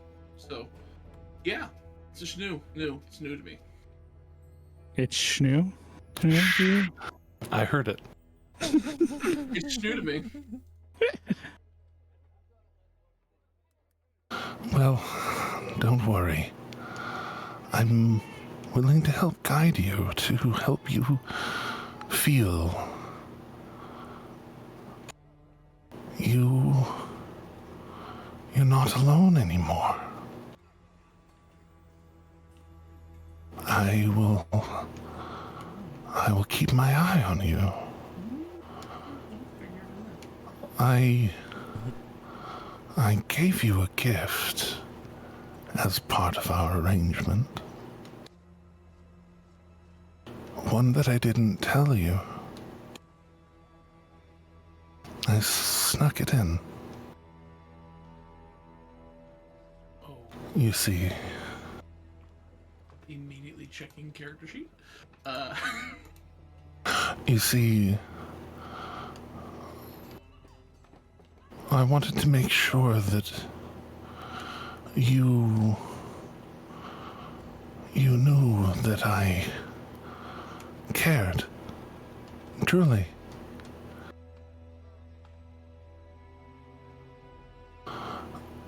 When your friends gave over the deck, you remember what I did? Pull the heart. I tested it. And I did. I pulled a heart. In our exchange, I gave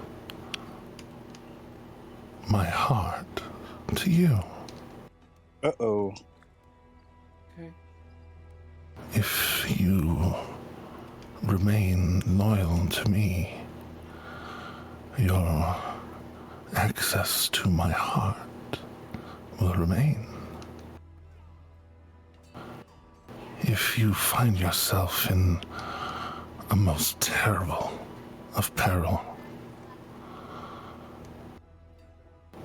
that gift will help you undo one thing. Okay.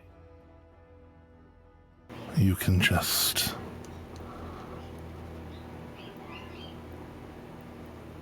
treat it as if one thing did not happen.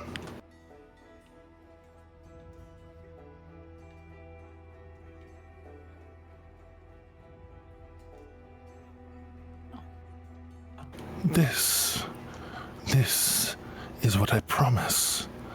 When I promise power, and I promise my love, my devotion, I give generously.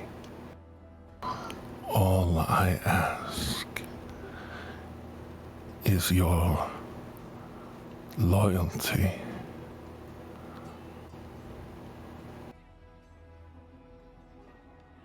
All I ask is for my love to be returned.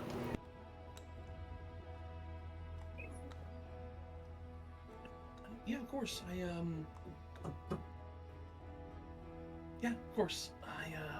of course. I return the love wholeheartedly. Of course, absolutely.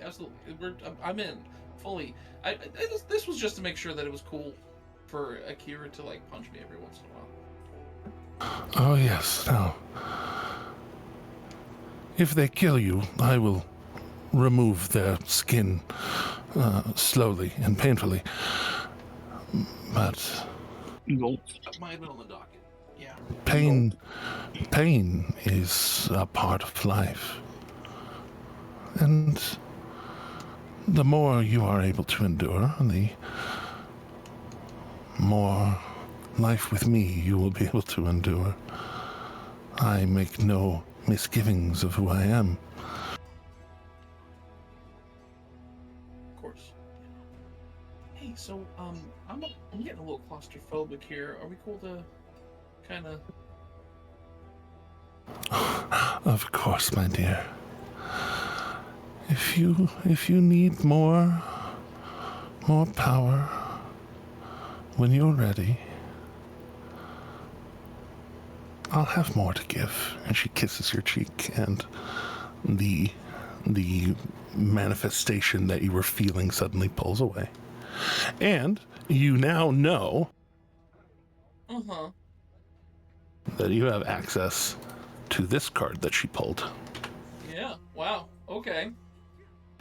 I can absolutely see Asher just in a petty situation. I wish your parents never fucked.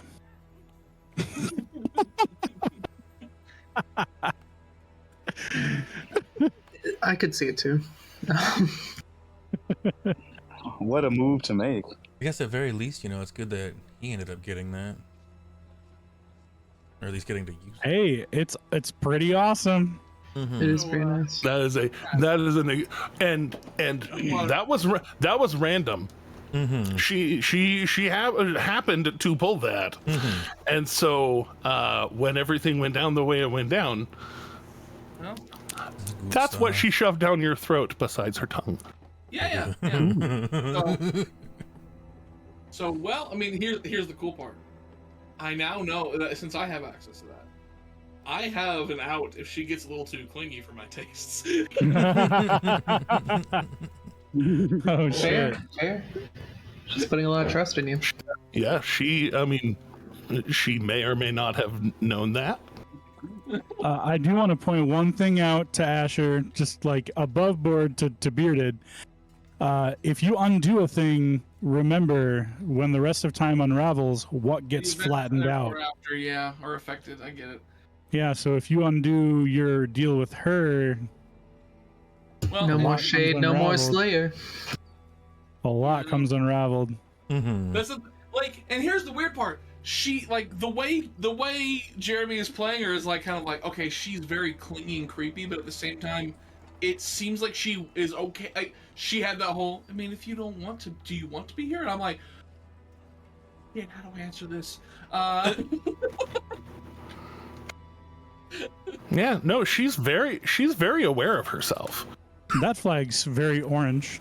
That flag is extremely orange. Exactly. The beige flag. I'm like, What is this? Like My favorite joke. Joke's on you. I can't see it. All flags are just any color. Anyway, yeah. So other than that, I'll just come out of my little, like private area, or whatever. Like just come out of like my little, quiet time. Go straight to Akira and go like, "Hey, talk to her. We're all good." And just pretend like nothing else. There was nothing else on that docket. Just. Amazing. Punch me. She wanted to. Amazing. Okay, And I asked in earshot, can he punch Asher? Can he like swoop down and do like a flyby punch of this man? I got The run by fruiting. It's a giant by fruiting. Caca, motherfucker. What? That wicked man. But Giant by fruiting. So that's a yes. but yes. So in the median time, shall we say, right around the 13th. So like a week into the downtime. Nyack, while you're about your business at Crestvale Industries and doing some of the work that you're not normally there for, Batman, and not quite Win Enterprises, but it is not profitable. Not dissimilar, but not. Yeah. You get an almost. There's some disturbingness to the way the Martinet moves and treats people when he's in a state. Yeah, I mean, I'm still coughing up hairballs along with my pellets for some reason. Indeed. But on the day that he reappears, revisits the conversation, you are in your office, and there are some people out front, and he comes walking in, and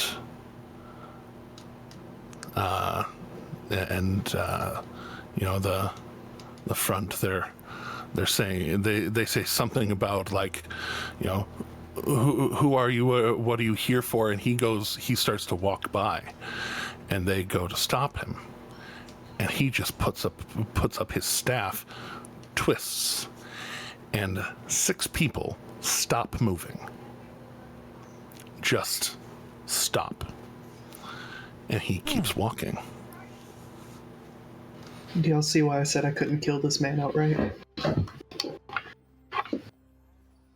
And a couple of other people who see these 6 people just stop and freeze, just kind of back off a bit. And as soon as he gets to your office, he shuts the door, and the people are released. Neat little party trick. He's kind of breathing a little bit angrily, heavily.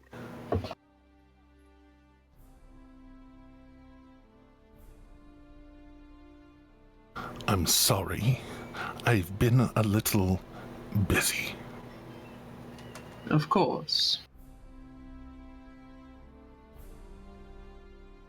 But yes, I am returned. How are things?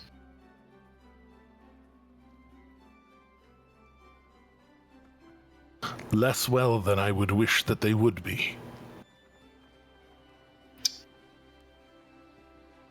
I do hate to hear that. I bet you do.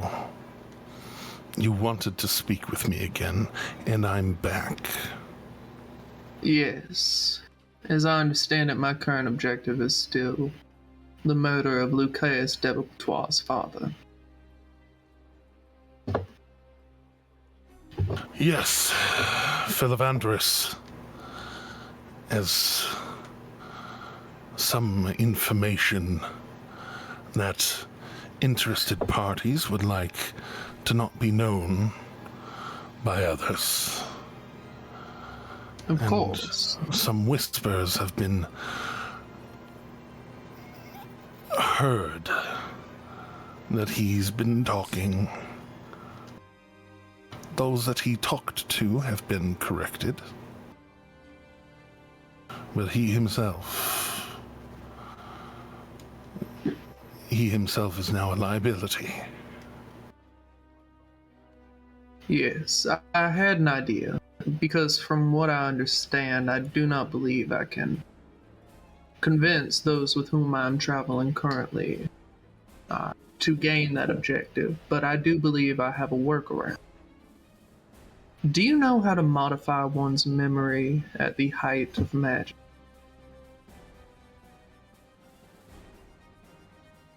He stares at you.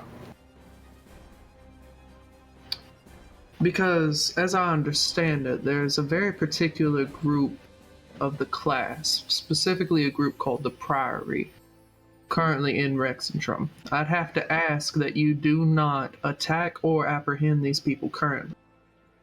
There are two people in particular I need to modify the memory. Those are the ones that have been occupying your house these last weeks. Yes. I have a more long-term goal with them, two in particular. Their names are Eltahine and Eric. As I understand it, they were put into a rather interesting situation that brought us upon our material coil. And they were captured by a dragon who collects Gith, not the dragon that I've asked you to look into. We are going to have to try to fight them. Fantastic. Moving on from that, they were brought here by a different dragon, which I believe this group intends to fight at some point. Sorry, I keep getting sidetracked from my point. I am waiting. Two members in it, Eric and Eltahine. I believe if we can modify their memory to force them to believe that Lucas's father was there helping that dragon keep them imprisoned, we can convince the Priory to do the killing for us. That would be very interesting. And it would destabilize relationships with Lucas and the House Debatoire with any connections to the Clasp and the Priory. No, I was soon to correct you, as the Priory is merely a front for the Clasp. Of course. At least that I have found. As I understand it, the Priory is more for scions, but almost everyone in the Priory ends up being part of the class. It is their psychic division. Yes, I do believe we could use this psychic division to kill Lucas, or render him incapacitated enough to where no more information could be drained from him. Melt his mind, sort of. So, rather than accepting payment and taking care of this problem yourself, you're reflecting it back on me to do the work for you. No. No, you asked me to modify their memories and let them go do your dirty work for you.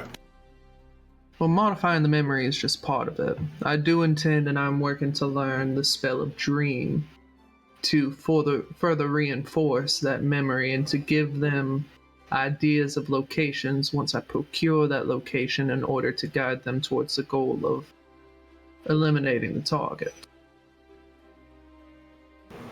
Nyack. Dear boy.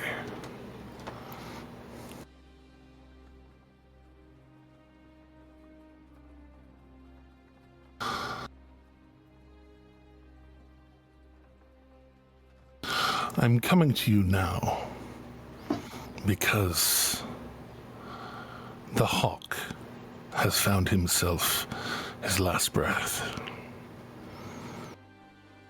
He was drowned.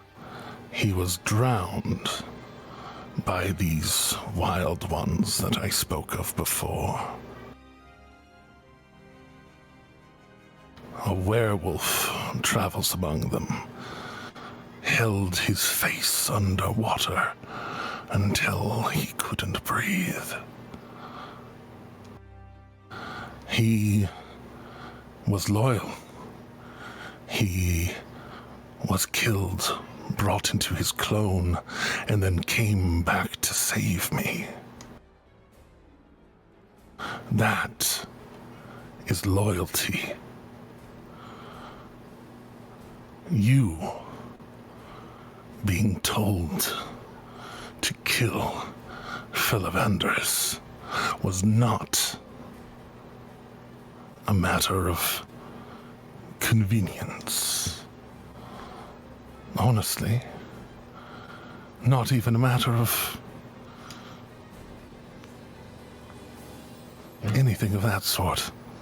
Not really technically important, except for its value in telling me whether or not you are willing to do when you are told. You could have easily found your way into Riverside Prison. You could have followed your friend when they took a job to go to Nicodranas. It all could have happened very smoothly, very easily. But you seem to be under this impression that you are above.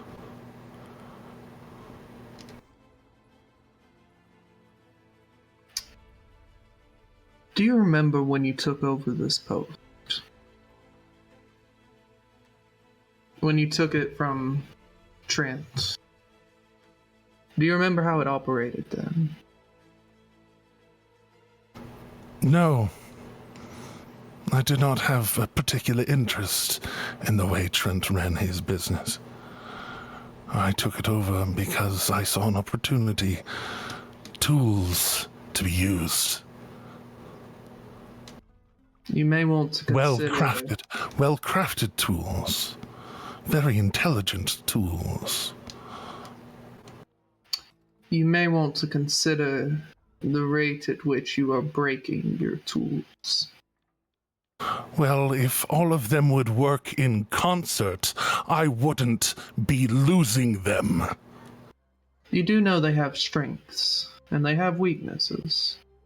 Now, you and I, of course, are the social engineers, the manipulators. We work through our words as much as we work through our power. And that's what sets us apart. Viper was an excellent infiltrator. Wolf was definitely your strong arm, your tank. And I assume Wolf did die doing his duty. I don't know quite all the particulars, but do know we each have our strengths and weaknesses. Wolf and Astrid are both out. I meant Hawk. I keep mixing those two up. Okay. We each have our strengths and weaknesses, and we all operate so well and have the intelligence we have because we were trained in order to go into the field and to be given jobs as they came to us. If you saw we were in an area and you felt there was a particular act we could do, you would send us on it. That is how we operated best, and that is how I have been operating since I killed Norstruck Greyspine for you. And I've been one of your few eyes and ears throughout this empire and throughout Taldore. Would you not agree? Do remember the tools we have and the tools we are able to use, and do remember what strength these tools have. I'm working towards achieving my objective. I may just not be following it in the way you think. So as I can maintain relations and continue to gain and find threats to the Empire, through this group of individuals. And one more bit of advice, Ludinus. As you go to give him one more little bit of advice, he begins casting a spell. Ludinus, this is my office. I'd recommend not this time. I have important. He does not stop. 6 level counter spell. He is going to try and counter your counter spell first. Does not use a 6th level spell slot, so I have to roll and he has to roll.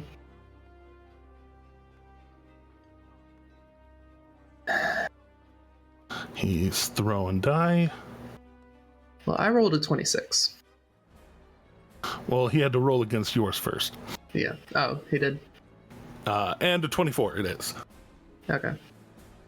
And as he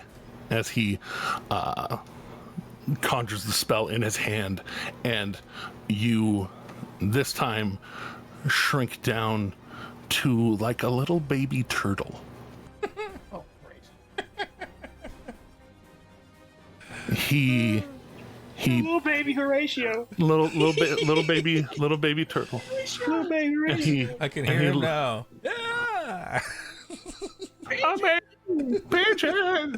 No, he picks you up and holds you right in front of his face. You presume to advise me, you miscreant little shit. And you'd think a master poisoner would recognize toxic when he sees it. That was good. Were I of the mind to break my tools, I would have vaporized you just now. But you didn't. I still think that you have some use. I would pray to whatever god you think you have fealty to, that I still find you of use. Can I in some way show in my eyes that I still have something to say? No, I mean just like not like making any noise, but like just in my eyes. Well, like, I don't know if it's possible. Your if it's tiny not, little it's fine. itty bitty turtle eyes. turtle. Yeah, you have turtle-y. tiny little turtle man. and you keep trying to insinuate that you have more to say. And if you threaten me again, I will find you no longer useful.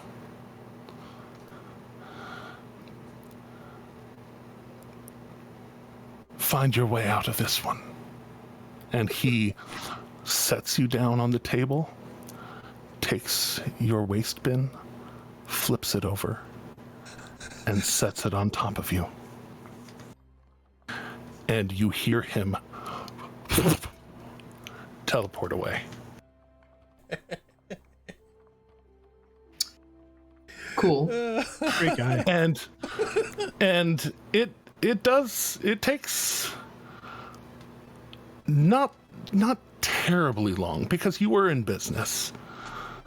You were in the midst of business, and so somebody coming and knocking on your door and coming to investigate would eventually find their way in.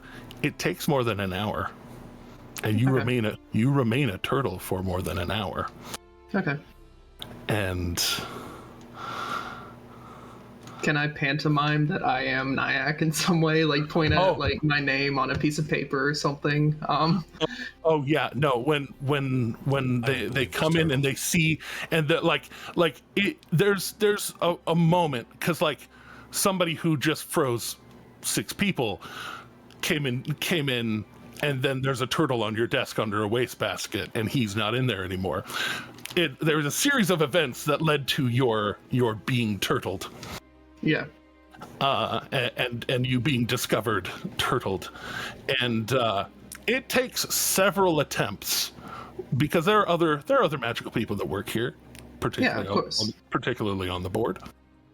And it takes a few shots, it takes a few tries But eventually, you are brought out of it, and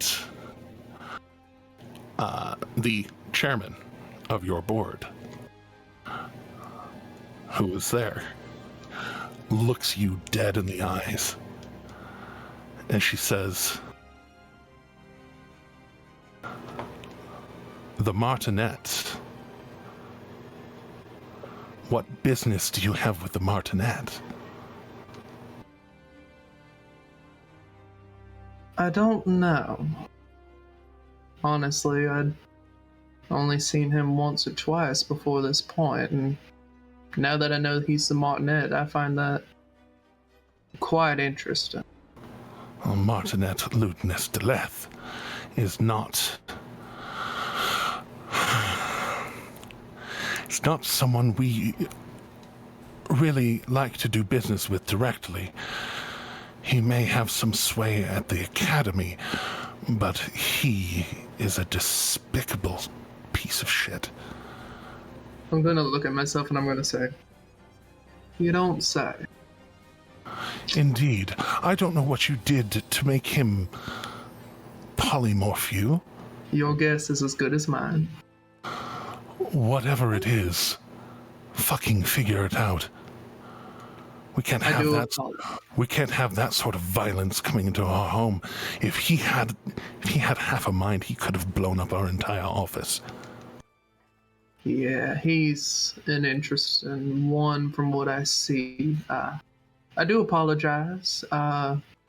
Each of you take the rest of the afternoon, paid, of course. You don't get to tell us what to do with our business.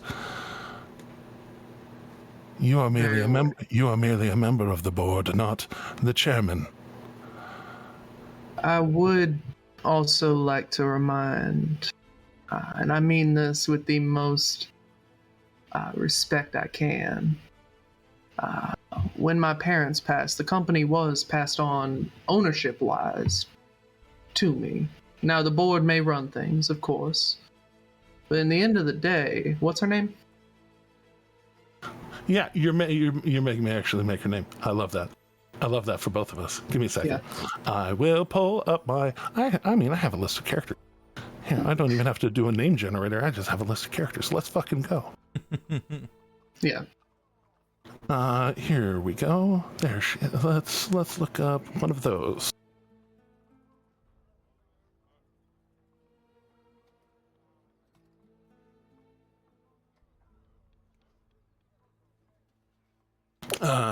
She is a, there we go. She is a half-elf named Saoirse. Okay.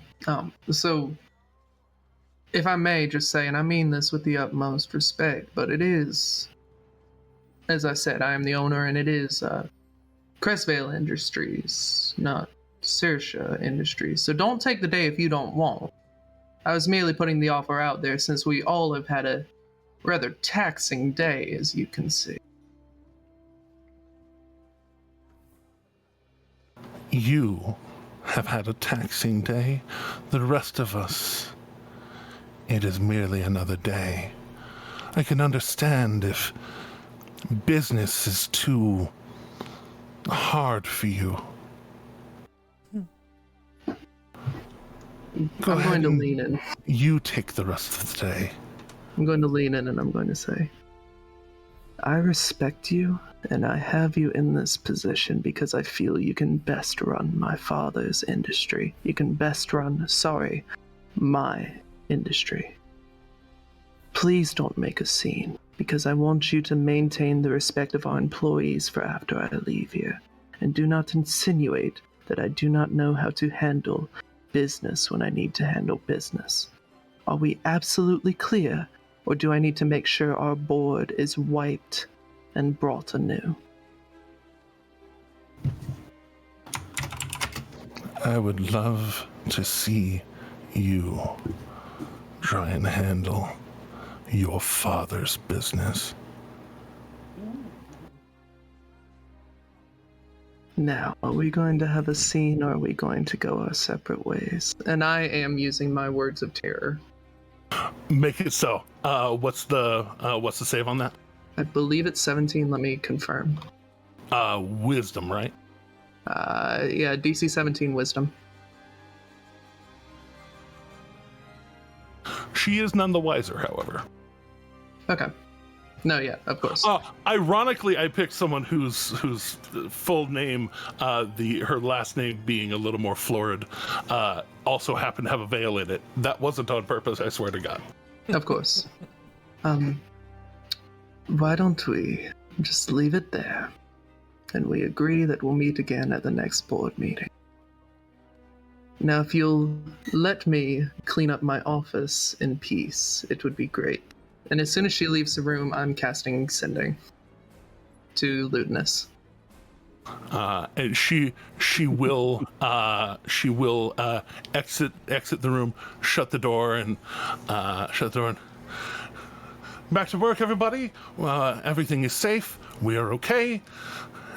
She goes into damage control mode. And I'm going to say, Ludinus, I don't know what you heard that was a threat, because none of it is. And when I run out of words, I'll spend another Sending. We have more days of downtime. I'm not really worried about that.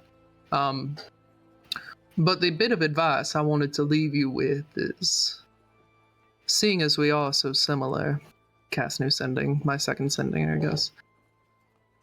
If you are going to use me as a mirror, don't shatter the glass when you see yourself in the reflection.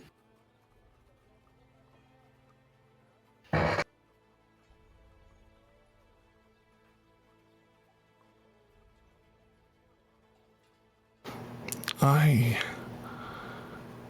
left you hoping you would find some sort of sense in that hollow skull of yours. I have business to attend to. Business that does not involve you anymore. When I get done, I would recommend you get your affairs in order before then.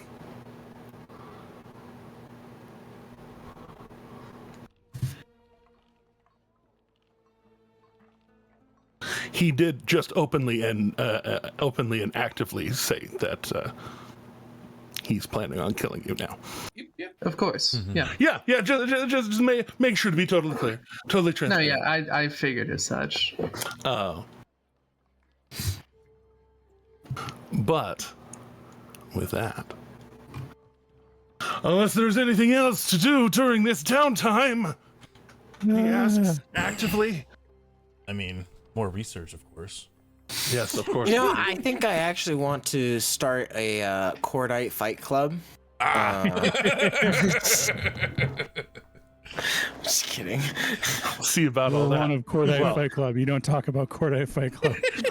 I believe it was asked before, or perhaps in that text, looking for dragon hunting weapons. I don't remember if we addressed that last week, but I'll make sure to address it this week. Those got bought out a month and a half ago. Oh man, if only we had is there a Gilmore's here? Was it the Gilmore's that got bought out? There's not a Gilmore's, but there is a shop of magical things. It is a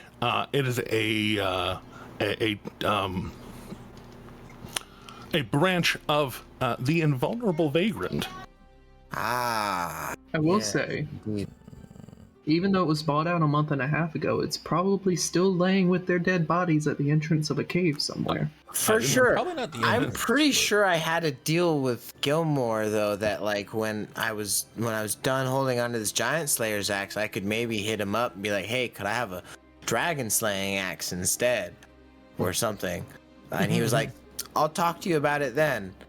So, you know, we can like teleport and stuff, and we can Yeah, send and stuff. If you need a message sent there, for sure, we'll do that. Yeah. I'll let Luca do that. Then, He doesn't like me very much. Wink, hint. Then in that case, Mr. Slayer, bet me. Oh, okay. All right. I'm gonna. Oh man. I love the wild variability of this entire thing. It's so. I'm gonna say lower. Roll lower than 28. Roll lower than 28. God fucking! That was that fucking close. Oh man. That sucks ass. All right. What if we spent like a player plus 2? Could it be what if we had like a player plus 4? Could we make it a -4 instead? Could you argue that that's only meant to be in the player's favor? Are you no, that's for that. But I will accept the argument of if somebody can throw down another advantage for a player, you can have him throw one more time. Hell yeah, let's go. Throw one more. All right. Nope, definitely not. That's worth a shot. I was gonna say higher too, god damn it, and I was like, no, he's bound to keep rolling high at this point. I'm gonna go low. Right. But no. That's okay. No, see, that's exactly what I figured was gonna happen. You guys tell us the story. Yeah. So the pendulum had to swing inquire. the other way at some point. Yeah, you inquire, and he regretfully informs you that the wonderful pike polearm that had made its way through one of his shops got bought out recently. Some to do out in Marquette. So sorry. No reason sending back. It's fine. It is what it is. But to be fair, it wasn't even for me. It was for Darius. I know. Okay. It's fine. But with that, we'll go ahead and close today, getting through the month of Quasar, getting into the beginnings of actual winter, where Duskar is just around the corner. Quasar only having 29 days, and Duskar being the final month of the year. Y'all are able to see a Night of Ascension celebration on the night of the 13th of Quasar, which is known as the Night of Ascension because while the exact day isn't known, that day is accepted as the celebration of the ascension of the Raven Queen, the god of not even just death, but the passage of life to death, and kind of the guardianship of, where she was a mortal once upon a time, sometime before the calamity, but she ascended, able to achieve and break through the barrier between mortal and God. And there's a lot of that Dia de los Muertos kind of makeup had, that Halloween kind of vibe had, but also that hope.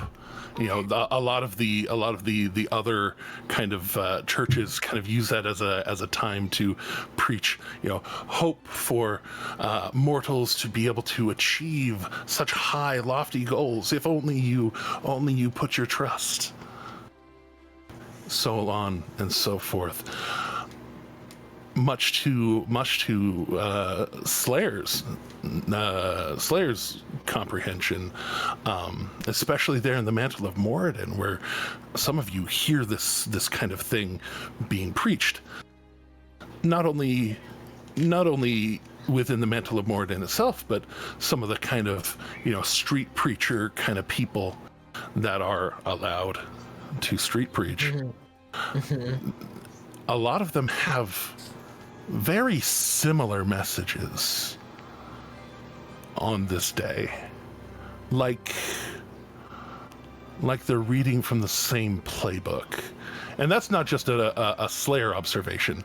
Slayer, you were just keeping your ear out for weird religious shit. But all of you kind of noticed that on this day, that a lot of them seem to be in concert with each other almost. For Slayer, though, that kind of hits home with the suspicions of the Thelocrat, where that whole very big fancy word is someone who is in charge of the churches, and where the gods... the theory crafter. Yeah, the theory crafter. This is earlier while you do have the brain on. Oh, okay. Middle of the time. Yeah, it's fine. It's fine. No, you're still right. You're not wrong. But you do get that vibe that, like, this guy, he's not just like smashing down Cord and others, as far as, like, keeping some gods out of worship here. He's also seems to be perhaps influencing the message of some of these churches, because they all seem to be singing such a similar tune for being all very different worship congregations. Yeah, that's what I said, the theory crafter. Yes, exactly, the theory crafter indeed. But we'll get into all of that next week and beyond here on Dice Soup. Thank you all for hanging out. End of session today. Thank you. Those of you who raided, fuck yeah! Thanks for the raid, and thanks for the follows, Bowley. Good lord, yes, thank you. That puts us at 177 out of 200, where the Bearded DM will be sending out a little gift basket of wonderful, like, wonderful things for players and or DMs. Guide that is ready to give away. I will give those to two separate people once we hit 200 followers. Ba-bam! So, you know what to do. Tell your friends. Get more people to rate us, please and thank you. And until next time, y'all know what to do. Please remember that kindness is free, and to please keep going. Don't forget to like, comment, subscribe, hit the bell for notification, check out the TikTok, check out the Patreon, check out the YouTube, check out the Twitch, all the things. And Brandon Sanderson, sponsor us, my guy, I'm telling you. I know. Take us out still. Yeah. It's too late. Just took us out in the middle of it. Yeah, no, I said it's like, all right, until next time. And I just did the things.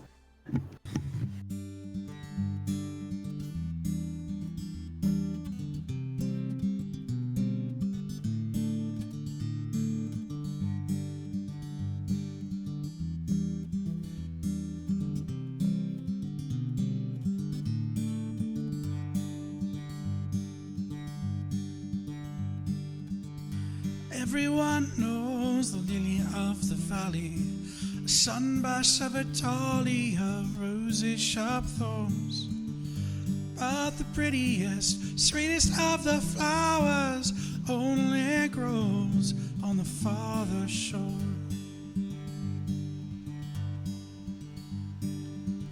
Sweet tart cherries and blackberries on the bush, bursting with nectar when the peel has been shorn. But the sweetest and most bountiful of orchards only grows on the farther shore. Till it go to the farther shore. that paradise to rest when your old heart can beat no more. We all go to the farther shore. We all go to the farther shore.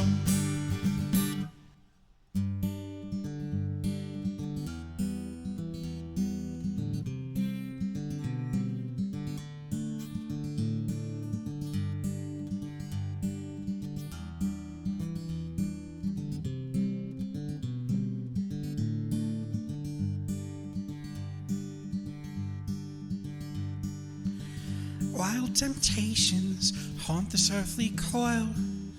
Some may resist them, though others can't ignore.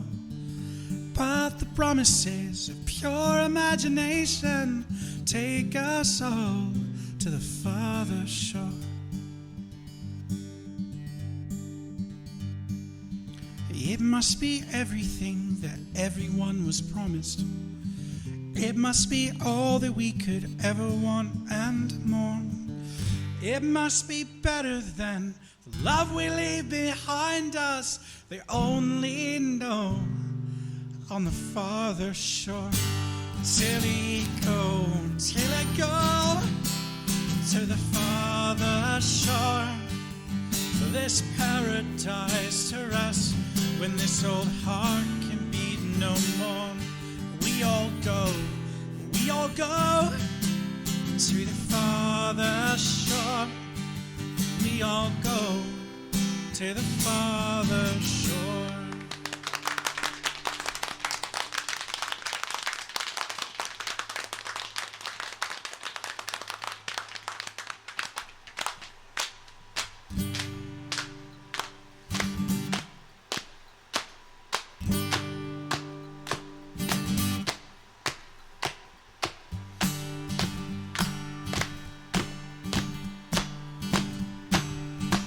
I want to hear everybody, come on.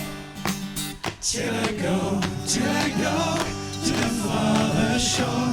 Till I go now, yeah. Rest when this old heart can be no more. We all go to the farther shore.